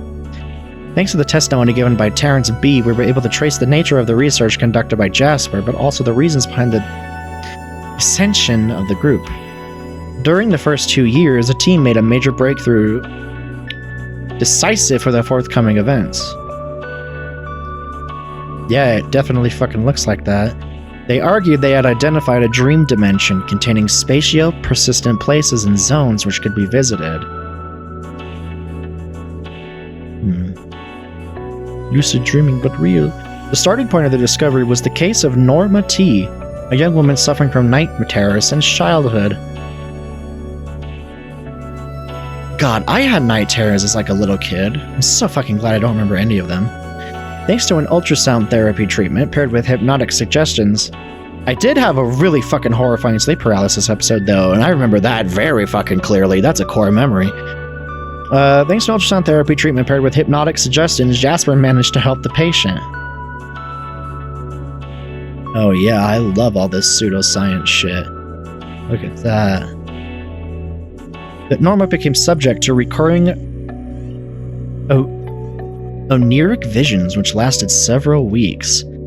Jasper used the same treatment on other volunteers in the clinic, and the results exceeded their expectations. They experienced the same visions, and they became systematic, despite the complete isolation of the patients. At first, the images were peaceful. A bridge leading to a calm sea. A majestic tree bathed in light. Definitely is that. And as they walked further into the dreamlands, the visions became more symbolic, even mystical. The candidates mentioned visions showing huge eyes staring at them and a face of cyclopean size? That's not how that is used. Is it? Am I stupid? Because Cyclops is one eye. Does cyclopean size mean like the face is so big you can only see one eye? Because cyclopean just means something with one eye. Really pretty imagery here, though. All of the candidates explained that after a little while they would see a sort of tunnel or an arch shaped by trees, and at the end of this strange corridor a door or gateway would appear. What, Judgment Hall, Undertale? Interesting. As they got closer to this gate, the candidates would show signs of tachycardia? Another tab. Tachycardia. A heart rate faster than 100 beats a minute. Okay. Some of them would also be subject to vomiting. We suppose this is the moment when the group started to split. Jasper and two of his most faithful followers really wanted to see what was behind that door. That is... I hate that picture. I'm just gonna put out that. The other members expressed a certain unease concerning the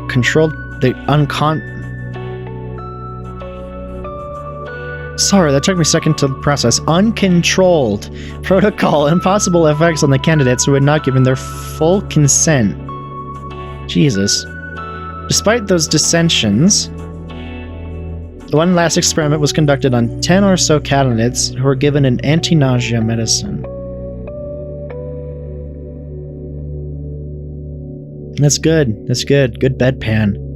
Although the subjects said that after stepping through the door, they experienced a stream of traumatizing or nightmarish images. It could have been a case of phobic hallucinations from traumatic memories or about death. The skulls they laugh at me. The dreamers mentioned a huge house lost in the middle of an empty and sinister heath. Once they had stepped into the house, the candidates could see stairs and a checkered patterned floor. The house seemed empty, but they all mentioned a heavy feeling in the chest and a metallic taste in the mouth. Among the 3 candidates who climbed up the stairs, 2 of them mentioned their meeting with a young girl standing among wooden flotsams. When she spoke, no words came out of her mouth, only a strange sound of wood cracking and breaking. The last witness mentioned a meeting with a spectral entity carrying a gladiator sword. He explained that he woke up the moment he tried to get closer. Evidently, the candidates were deeply troubled by this experience. The peaceful visions had given way to unclear but terrifying scenes. Some of them left the clinic in the middle of the night without even taking their belongings. The dissident part of the group threatened to call the police. An argument broke out and some of the members came to blows. Jasper ran away at dawn with his partner and 2 other adepts. They took with them a few files, some materials, and the remaining... Cas? That's not a word. The Prague years! Let's go to Prague. Hell yeah. We only know a few things about this period, but several compatible elements confirm that Jay and his acolytes went into hiding somewhere around Prague. They became extremely discreet, and it would seem that they were invited by an acquaintance on site. We found no trace of rent or bills under their names, but after the fire at Network 7 Studios, we did find a few pictures in Jay's office. Evidently filming a black metal music video. Pod Vidu? I have no idea. It's a pretty forest, though. They apparently lived in reclusion. However, a great number of parcels were delivered to the address of their living place.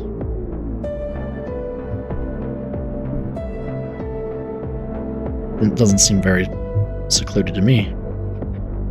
The inquiry established they contained books. The number of volumes is likely to have represented Jay's important esoteric collection found in the studio. See archives books. Oh boy. Fucking burnt some of them. Oh god, your face is fucked up. 2 years ago, an independent journalist discovered a book written by the couple during their Prague years but published in the United States. Entitled Dreams, Transform Your Life Through the Power of Your Dreams. It introduces different techniques related to dream control. Here are names of a few chapters. Painting the imaginary tree. Spin the apple in your head, taking a mental self-portrait. The third eye. Identifying your personal archetypes. Building a house of dreams. Sketching dreams.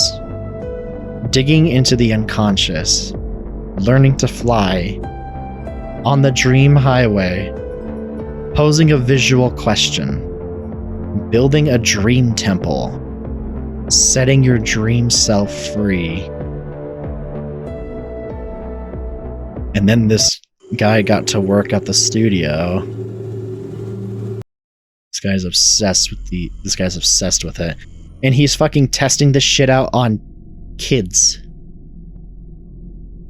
What the fuck, dude? Okay, TV production. Sir, your face is a skull. As soon as he came back to the UK, Jay put a lot of money into different children's television programs on cable channels. Here are a few noteworthy examples.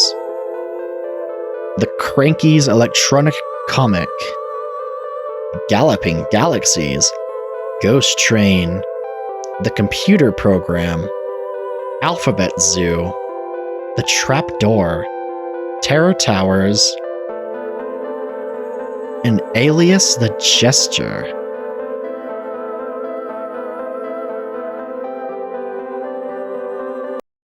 Interesting. What's this fucking guy got to do with jesters, huh? Do you just like clowns? This is all a hyper strange cover-up for his clown fetish? But say, bro, that's a joke. Movie production. Between 1990 and 1995, Jay funded through his affiliated company, Third Eye Movies, 8 feature films thanks to the benefits collected with Maze Masters. Most of them were immediately released on VHS and they can no longer be found. Although all of them are horror movies, we can notice, in the course of years, a shift towards an increasingly gory and deviant content. A surprising choice for a production studio specialized in kids' TV shows. You can click on the tape to see more photographs from each movie. No shit! Whoa! Prison kill. Oh, this fucking rules! Whoa, he's got a fucking gun arm? He's got a fucking Gatling gun arm? It's got overdoses? It's got men wrapped in chains? Mm-hmm. It's got scream. Okay, evil eye. Whoa. Whoa, it shoots lasers and shit? Oh, it shoots cancer rays, apparently. Oh, cool.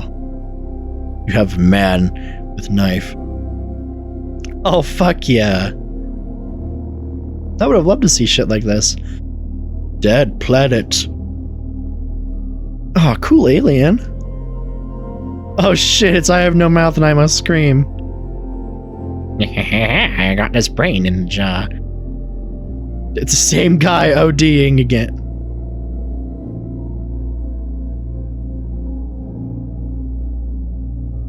Why are some of the pictures from Prison Kill here? Is it just like you reuse clips? Whoa, whoa, whoa, whoa, whoa, don't look at that. Okay, Brain Feast. Whoa. Oh shit, this guy's alpacas eating his brain. Oh no, a feast on the knowledge. Look at this fucking guy. Whoa, ew. Damn, nasty ass meatballs. Dude, this is so fucking cool. Oh, look at this crazy guy. He stand up? They look like meat manta rays. Oh, nasty. Whoa. Death trap. Look at this guy. Zombie lady. Oh no, I've been shot. I screamed because I got mud on me. I got mud on my white shirt. It was me who put mud on your white shirt. In very interesting. Dark hole. Oh, this is so allegorical. I'm chained down by work. Honey, you need to stop working and go to the police. It's me, Skeletor. Oh no, let me stick my head in this dark hole. Ew, what the fuck? It's just like, oh, I got a nasal blockage. Someone blew her nose too fucking hard and her whole fucking brainstem came out. It is I, the werewolf in the women's restroom, the dark hole. What the fuck are any of these about, dude? And finally we have Meat Man. That is definitely a Meat Man. Oh, cool. Whoa. See, someone watched the thing. That's fucking cool. Can't click help on anything. I probably missed the one screen you could click help on. Oh yeah, you're not gonna let anybody check out your controversies tab, pussy. Okay, we have theories. Oh, fucking hell. Let's see what's in the archives. No, we need to go in order. Okay, fuck it. Williams theory. What does that say? Super CD-ROM system. Multiverse. The Secret Service. Pocket Dimension. Cover-up theory. No? Cult theory. Theory according to which Jay behaved like a guru with the people around him is unfortunately quite solid. mean, that's what I was thinking initially, actually. From the Self Bureau to Third Eye Pictures, he never stopped pursuing parascientific goals colored with New Age nuances. Well, nuances is a word for it, I guess.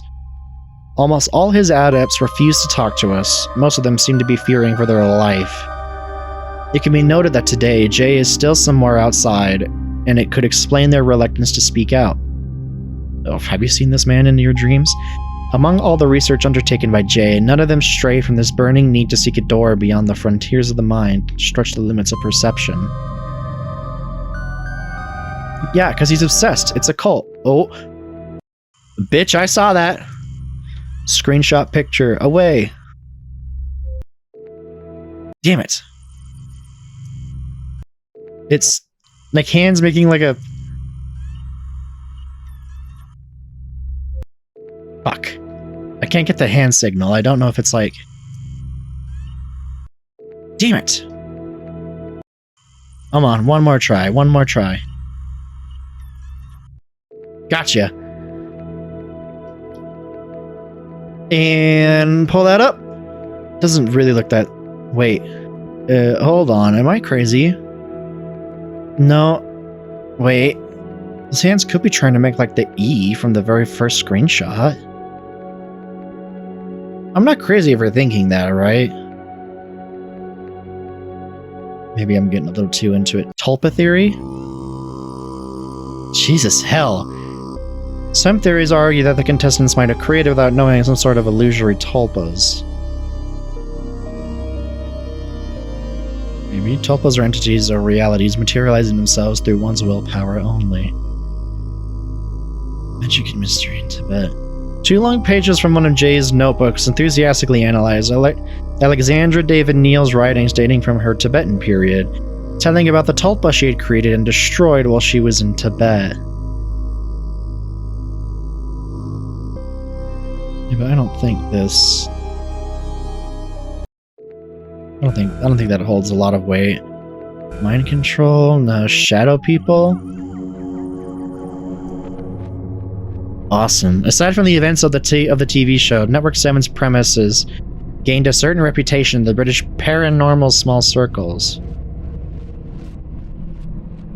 Several members of the production crew has mentioned strange apparitions on some of the photographs taken during shootings. Yeah, oh my god, I remember when I used to love shit like this. Like as a kid, watching like Ghost Adventures and shit on TV. Although the official investigation ignored this aspect, several theories pointed out the possibility that those apparitions could be connected to the different dimensions which had been explored. But like... just certain fucking crossover episodes, they just... timelines happen to just like pass by each other. The most persistent ones argue that these manifestations could have been caused by a communicating vessels phenomenon. The most like project yourself. If a contestant entered the dream dimension, one of the shadow people would appear in our reality. Aside from those strange pictures, which cannot be asserted as authentic, no other elements can support this theory. However, the fact that those entities appear during occurrences of sleep paralysis remains disturbing, given the similarities connected with Jay's research. Speaking of that one sleep paralysis episode that I've had a couple. I've had a few. But the one I'm talking about when I was, if I remember correctly, I was 6 years old. Hell no. It was not no fucking shadow person I saw. Dream world, no indigo children. Okay. Archives, right, we have photographs. Look at this shit. That's not what that picture looked like.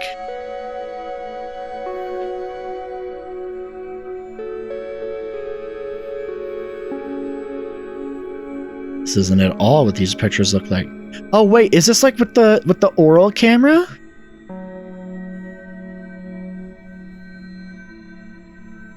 That the guy installed? And he had to get rid of? Maybe. It's like he's taking it through fucking meat vision. the hell? What kind of shitty photo viewer that Windows 95 had? I can't hold a picture up in like 3 seconds. You got some red auras, girl. Look out. What the fuck? One of these has to have something in it, right? Guy checking out or modeling a dragon. Guys watching TV. Weezer Blue album. You got... I can't even tell you what that is. Oh, it's a group of people in like theater seats. Sitting in a chair. Playing cards. A blue screen. Is that modeling? I can't tell what that is. Like a fucked up ghost behind a desk. Empty like meeting room. Like a living room. A group of like script writers. None of these mean anything really. Books. Right, these are the books that he had. The books listed below were all found by the firemen in Jay's office. They were parts of rare documents which survived the fire at the studio. The pseudoscientific content of most of these books questions the deontological soundness of those experiences. You can see the covers of these books along with potential notes written in their pages by clicking on each book cover. Oh, this game is really long. Okay. Spirit Releasement Therapy. A technique manual. Regression therapy, present life recall, birth regression, past lives. Spirit possession syndrome. Demonology and mental illness. The Sphinx and the Rainbow. Of time as a river, majesty of the brain. 4, 5. Forecasting brain, the puzzle of recognition. Zephantar labyrinth, synchronicity. Problems of information transmission, contact between worlds, the end of the rainbow. Master guide to psychism. Anticipation is the key to psychic demonstration. Card reading, materialization. Reality of human auras, protection through the aura, indications of death by aura. Life, death, and consciousness experience. Near after death. Out-of-body experiences, a life beyond the half-open door. Strangely terrestrial paradise, the ultimate destination. Death and consciousness. The conception of surviving in another world. The visions of dying. L'homme paranormal. Materialisation. Dématérialisation. Passage à travers la matière. I can't do French. Dematerialization du médium. Perception existentielle. Avec object relay. Naturel de là. Sommes-nous plaisieux? Forbidden knowledge, hidden forces, things unseen. Faith and fantasy, exploring the paranormal. To be or not to be human. Lysergic acid and transpersonal experience, paranormal phenomena, and the near-death experience. ESP, when men and women lose the sense of mystery, life will prove to be a grey and dreary business, only with difficulty to be endured. Subtract, out of body, out of mind. Psychokinesis, may the force be with you. The ESP, socializations of left and right hemispheres. ESP and energy. Sometimes Randall describes another startling case of premonition. Like angels visiting people.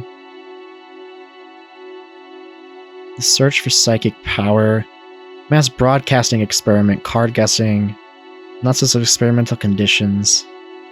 Exploring inner and outer space. To the higher power who guides us all from our inner and outer space, and to all of us who are growing in awareness of our immortality and our multidimensional being. Quest for reality, inner-outer space connection, consciousness communication, and the new biology. Darkness walks, the shadow people among us. Mystery of shadow people, negative shadows. The Hat Man, I know him. Getting rid of shadows. Blood took too much bandage, really. See, the new technology. This is all real. Remote viewing, stranger than you can imagine. Sure it is? Exploring the fourth dimension, secrets of the paranormal. If I'm in here, who's that out there? Climbing up the golden stairs. The sacred and the psychic. Parapsychology and Christian theology. Demonic possession, the collective unconscious. Life beyond, super ESP theory. Explaining the unexplained. Rushes powered by Hans is thinking Carl Sargent. Be what I fucking get you. Altered states, dream ESP in the Gansfeld mind forces. In search of the light, young children as psychic subjects. Hope for the. Whatever that says. I don't know. Anomalous experiences. The role of altered states of unconsciousness and extrasensory experiences. Will we ever know what extrasensory perception exists? Anomalous experience during deep hypnosis. Apparitions of black dogs. Observing the impossible. Eyewitness testimony for darkroom seances. Okay, what did he draw? Drawings realized by the contestants after each show. The kid's drawing effects seem to last more than 24 hours. Reproduction of the notes in French that Jay left on the back of the drawings. Oh, this is grand. Duncan, 15. Big blood shooting out of a well. Opposition Vert Rouge. Test aura. Fragments Divan. 16 is one of the wall monsters. Monster Pano Decree. I am so sorry if you're French watching this. Oscar 14. That hold on, does that relate to the No, I thought it related to that one diagram we saw. Oscar 14. He had nothing to say about that, huh? Okay. Isaac 16. These are all like teenagers drawing these, by the way. It's like completely Petit visage sur le mur. Me monstre incon. Entity red. Elliot 14. Jolene 16. Ombre entity. Le Portail. Christine 15. Connection. Tester Protocol 12. Steve 14. Creaser Jean. Roy. Red Entity. Alex 14. I don't know what to get from these. Evelyn 13. Shadow People Blushers. Tite en Fou. Alistair 15. Silhouette. Leviathan. Tester Protocol 3. Helen 14. Do these kids all like draw them with like their eyes closed? That's what I'm getting at? And she's like, oh, oui, let your mind guide thine hand. Chateau Dimension 7. C'est le triste. William 16. Casque fondu. 5 vient. Appelé Sean. Hieronymus? Who the fuck names their kid Hieronymus? Well, the Bosch family did. I have hiccups. I just got a little goblin. Agony. 12. Joel. That's the Jester. I guess we don't get to see the Jester. What the fuck happened to the Jester? Oh. You can't see it for a split second or anything, I don't think. What the fuck did this Jester do? Jester. Network 7. Oh my god. I don't think the CD wants us to know about Studio 7. Studios? Okay, it's getting a little more violent. Filming crew. Okay, what about the history? Oh. This is the fire at the studio.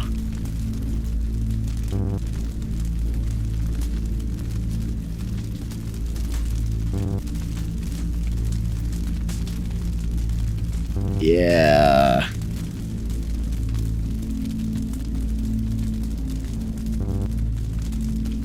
That's certainly like...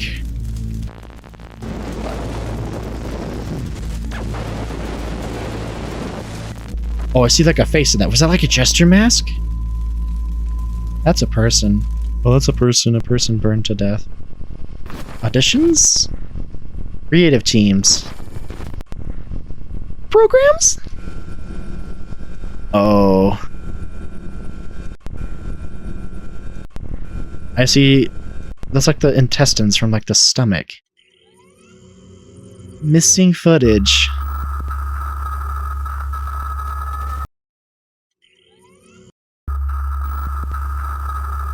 If Windows blue screens out, people standing. I got nothing from that. Bonus. Oh.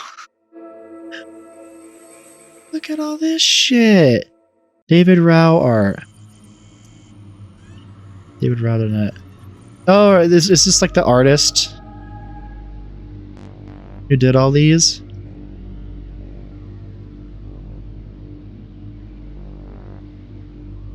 That's fucking cool. Video games. Maze Masters 1987. Shut the fuck up. Oh, it's another slideshow. Okay. Warning, there is a wall monster here. A guard without mercy. Here's my first. The Titanic sailed from Southampton. True or false? Yeah, this is totally just like a little kid's show. Inner Sanctum. Prepares for your downfall. Tree Guard is the dungeon master's name. False. Warning, there is a wall monster here. Okay. Oh, whoa. This is different. Outer Sanctum. Take rock. Go to the symbol, which is the odd one out. There's fire and ready. God, that's cool. You can go this time, but next time I will be less patient. A couple years later, there was a... Whoa, look at this. Oh, this is my shit. Oh, this is my shit. Look around, stomp your feet like this. Oh, so it's like an in-universe one. It's not like replicating the show. Sean the Healer, look at that. There's the giant with a distorted face. Skulls and night. Find team, load game. That is so fucking rad. Oh my god. Gods of the Labyrinth. Maybe I shouldn't go into the labyrinth, huh?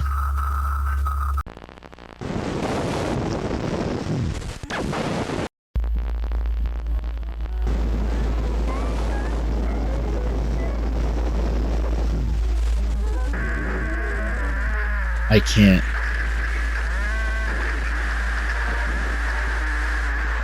I'm going to type door.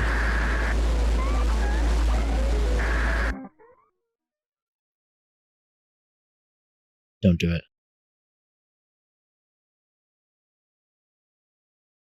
I can't click on anything. Walk forward. Up arrow. Enter. Okay, I'm gonna leave. Bye-bye. The Maze Master board game.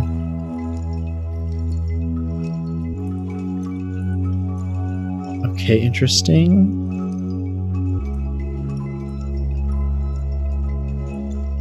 Little items. You got the helmets. I don't know how the fuck this game would work, but it seems neat. Merchandise. Really? You don't want me looking at the Maze Master merchandise? Got the helmet, you got something. Fortress of Assassins. Oh, it's a book. The Forbidden Gate. Lord Fear's Domain. Oh, they're puzzle books. They're not like novels. Can you beat the challenge? The Labyrinths of Fear. Bad Dreams. Ooh. The Maze Monster. The Mad Pope. The Cruel God. Hey, that's Saturn devouring his son. That's one of Goya's black paintings. We got Beksinski! We got Zhislav Beksinski in the house. Goated game. Beksinski is my favorite painter. Ezra Giger, H.R. Giger, took me a second. Pierre-Paul Rubens. I'm not familiar with that. Is that the head of Medusa? Is that Perseus killing Medusa? Claude Verlin. Oh, I love this one too. Clark's out by Goya. Spider Room. The Death Master. Lake of Despair. Dark Assassin. Oh, I know this painting. Huntsman Wayne, Grithiah, Night of the Demons, Visions of Madness, The Evil Monk, Devil's Fish, Holidays in Hell. Oh, there's... I forgot the name of the painting, but there's Hieronymus Bosch. Paintings of Blood, Everlasting Night, The Snow Kingdom. That's the Jester. The Jester Room. The Jester's Smile. The Jester Conspiracy. The Jester is watching. The Devil Drink. The Red Prophecy. The Jester Enigma. The Jester Enigma. Game over.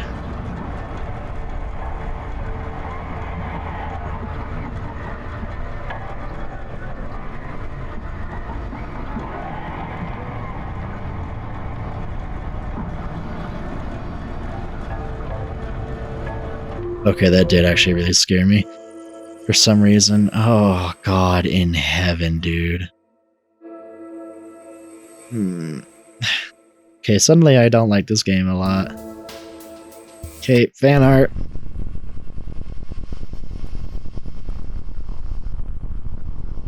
I guess we can't see it. Oh, but we can see the fishes of the Jester just fine. Contact us, please click here. Thought that would take me to a website, not this. That's the...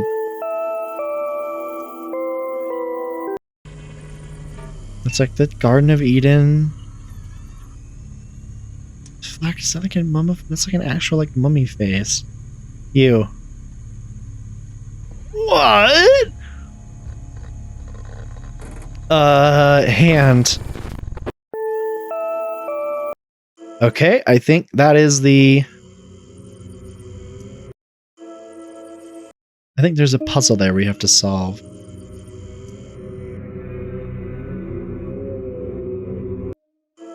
What the fuck are we supposed to do? Okay, when I clicked on this, I saw something. Red dot? Okay.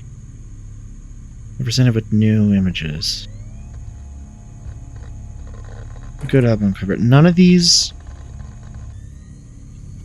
We saw this one. Oh, 4 dots. Red dot here?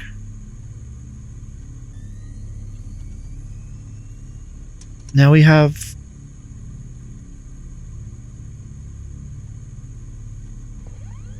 I don't remember fucking any of these. This is one of the kids' drawings, though. Number... Okay, so we have to click on ones that we remember seeing.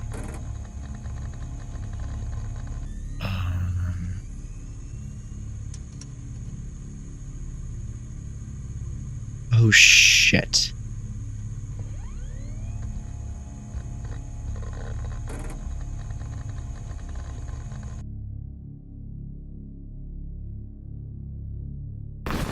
Ah, fuck. Okay. I remember the one right next to it was... Yeah, that was the one that we took a screenshot of. The little, like, diagram led to the... Also connected to, like, the fucking demons. That's part of one of the kids' drawings. This is part of one of the movies. So is the blood shower. So is the hole. Oh? Son of a bitch. Okay. Clockwork Orange looking ass. Brain expansion. Kids drawing. Diagram.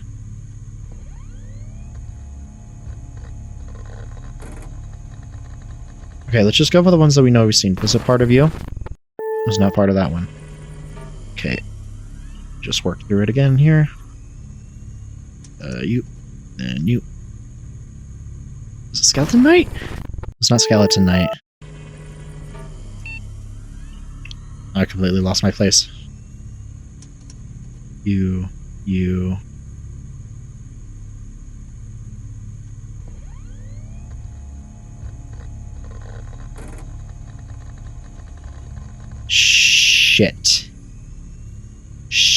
Shit. Never seen some of these too. Cards were one of the rooms.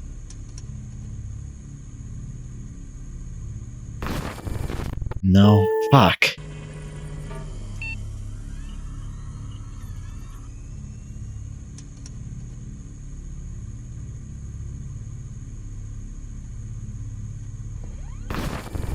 Wait, hold on.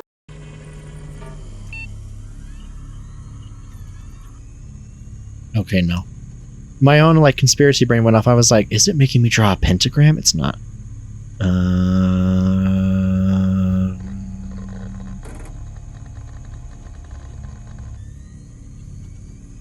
Jester, these are all, like...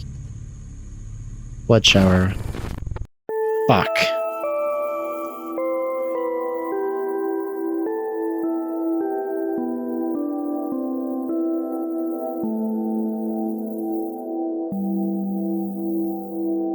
Okay, it's Clockwork Orange, Brain, 3, 4.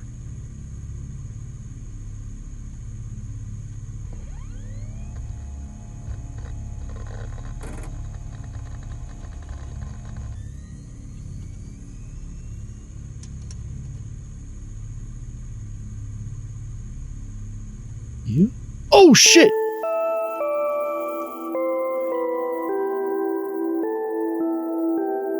Nothing happened?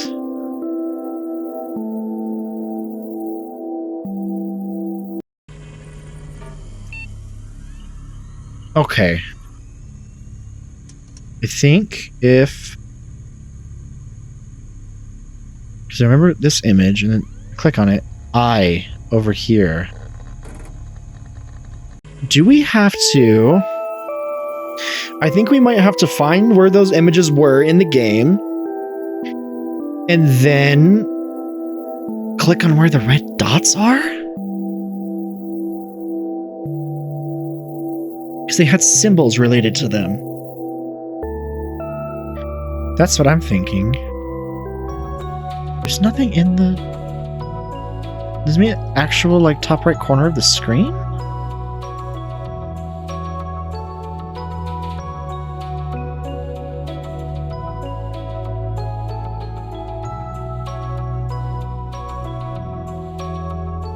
What the fuck?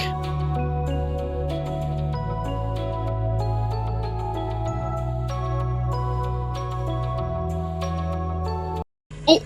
I saw it.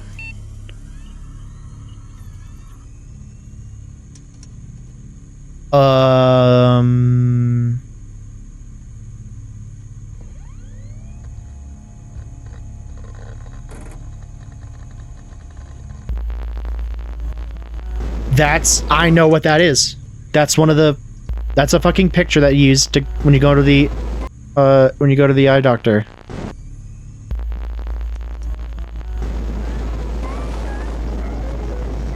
What's a vision to... What the hell is this? What the fuck? Heaven's Gate shit? The meatball?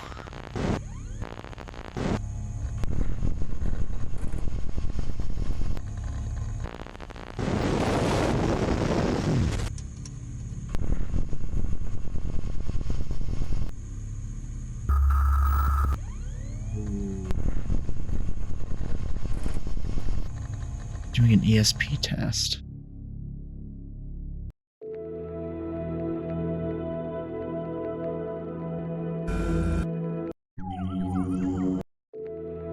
What?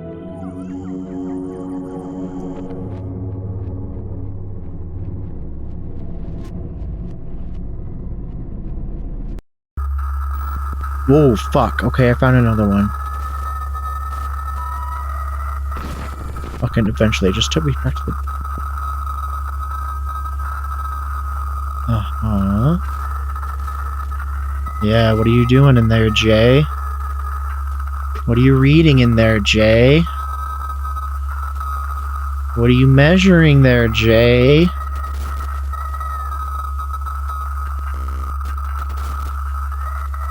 Yeah, this seems... Oh, fucking hell. That seems like very ethical research you're doing, Jay.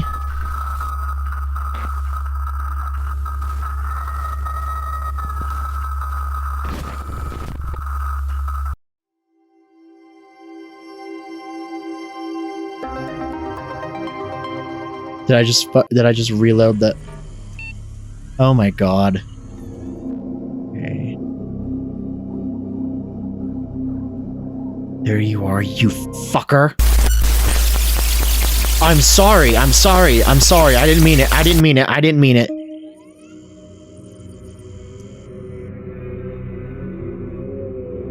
Oh, fuck me. Does it make a difference how I feel?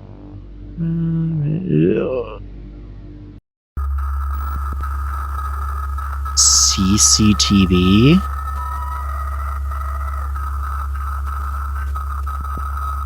Oh, dude, what the fuck?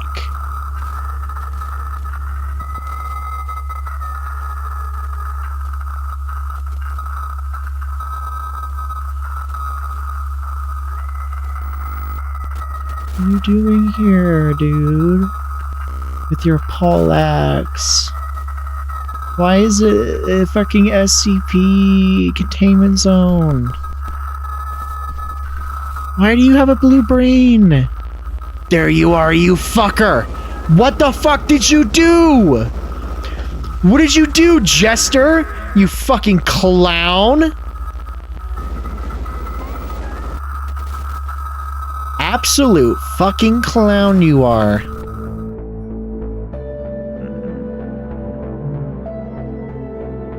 Are you kidding me? You were there the whole fucking time? What the hell? We can click on the computers.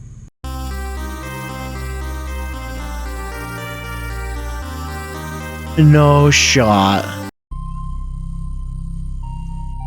Well, I can't play the game if I can't.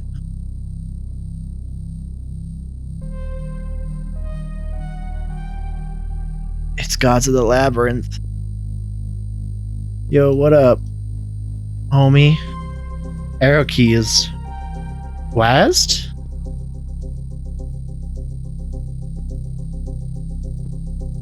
Oh, click on the doors. Gotcha, okay.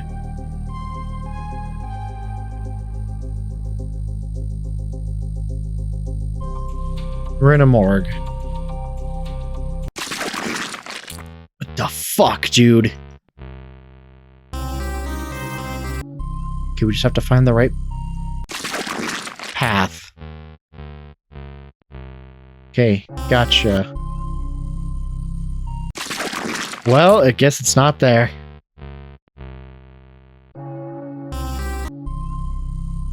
Okay, let's go to the left door. Through there. I recognize some of these doors. Beetle!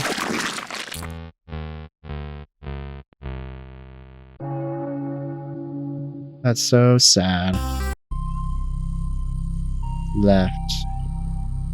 Mid-left.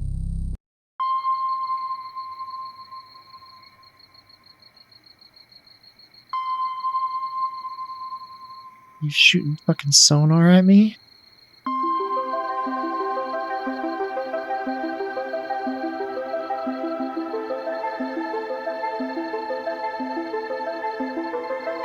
That's a short deck into a calm sea.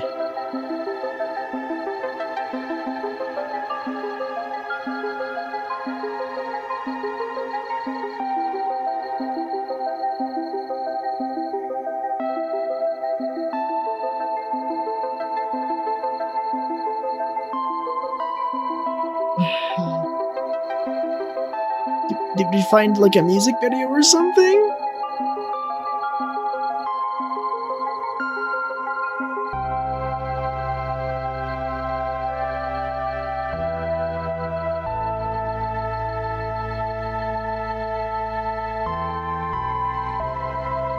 What the fuck are we zooming out of?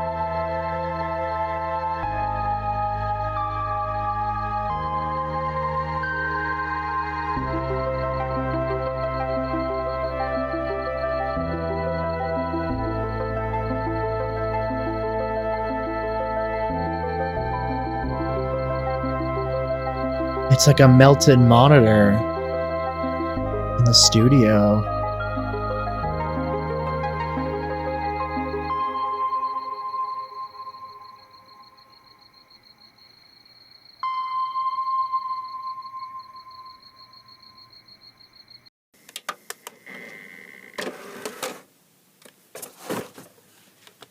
What? Okay. So, that took a really, really fucking long time to find all those. I did it! I did it on my own! Are you proud of me? I'm a proud little boy.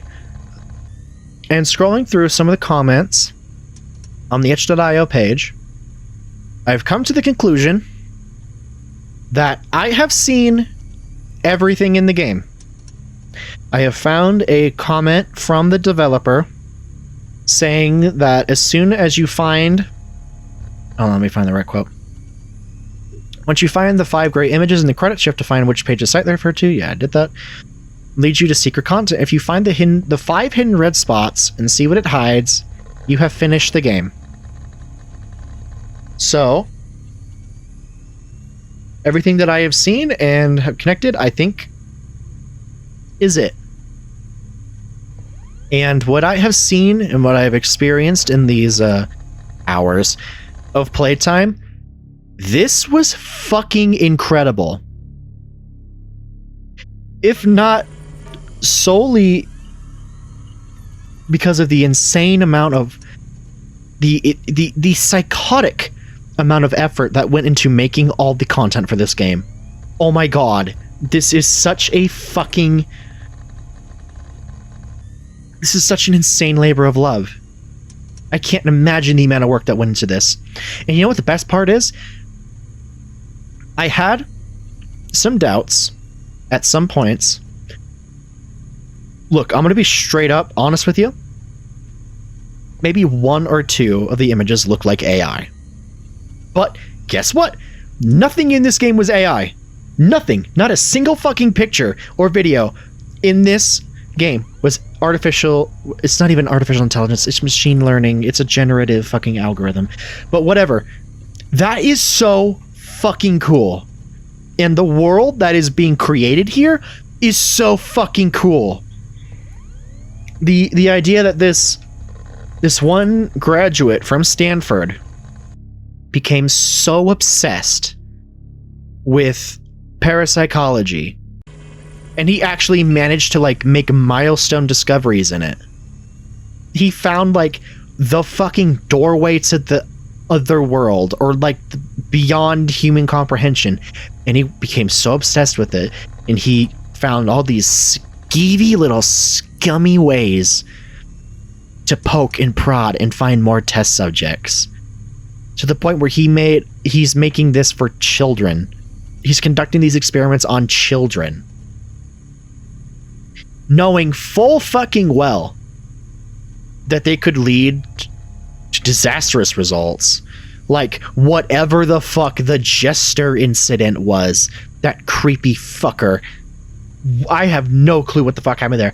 I'm still leading with the theory that he just fucking exploded. He split apart and then exploded. I don't know what else to say. But the fact that every aspect of this fake show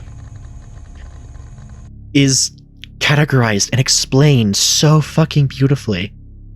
They all have images. They all of them have multiple images to them. That is so insane. And it felt real. Like, this felt like a real show. I said it at the very beginning. This felt a lot like Legends of the Hidden Temple. But like digital, right? I could fully, if I was a kid in Britain at this time and I saw this on TV, I would probably love the shit out of it. It's a shame that well, actually it's not a shame, but like the fact that most of this didn't get aired, good. It's all these like things. It's like Jay like poked a hole. He like tore a little perforation. You know, he cultivated an environment. So that led to these parapsychic entities and anomalies to poke through, affecting all sorts of weird shit, like the meat in the cafeteria going like CIA like hallucinogen shit, making the actors go like insane. It's so fascinating. Every aspect of this is so fucking fascinating. And you know what? My time of exploring and explaining this with you is done. I have so much to digest and think through, and so do you. This is where we part ways on this matter, and I encourage you, please, please, please, please, download this game for yourself. There is a link in the description. See if you can find or put together anything that I could not. Please, I would love to see people talk about this in the comments. With all the like 30 views I'll get on this video, I want to see it. This is so fucking rad. This tickled a bunch of spots that are like in my brain that are so perfect. The aesthetic is beautiful. The ideas and concepts, fascinating. The monsters, the entities, fucking cool as shit. So like AD&D level of crazy wacky shit. Love it. I fucking love this game to death. Thank you all so much for sticking through this with me. God knows it took me a long time to find everything. So you know what? I think I deserve a little payment. Please consider liking, commenting, and subscribing to the channel. You can always undo those later. I just want to say again, thank you all very much for watching, and the meatballs are coming, the meatballs are coming, the meatballs are coming, the meatballs are coming, the meatballs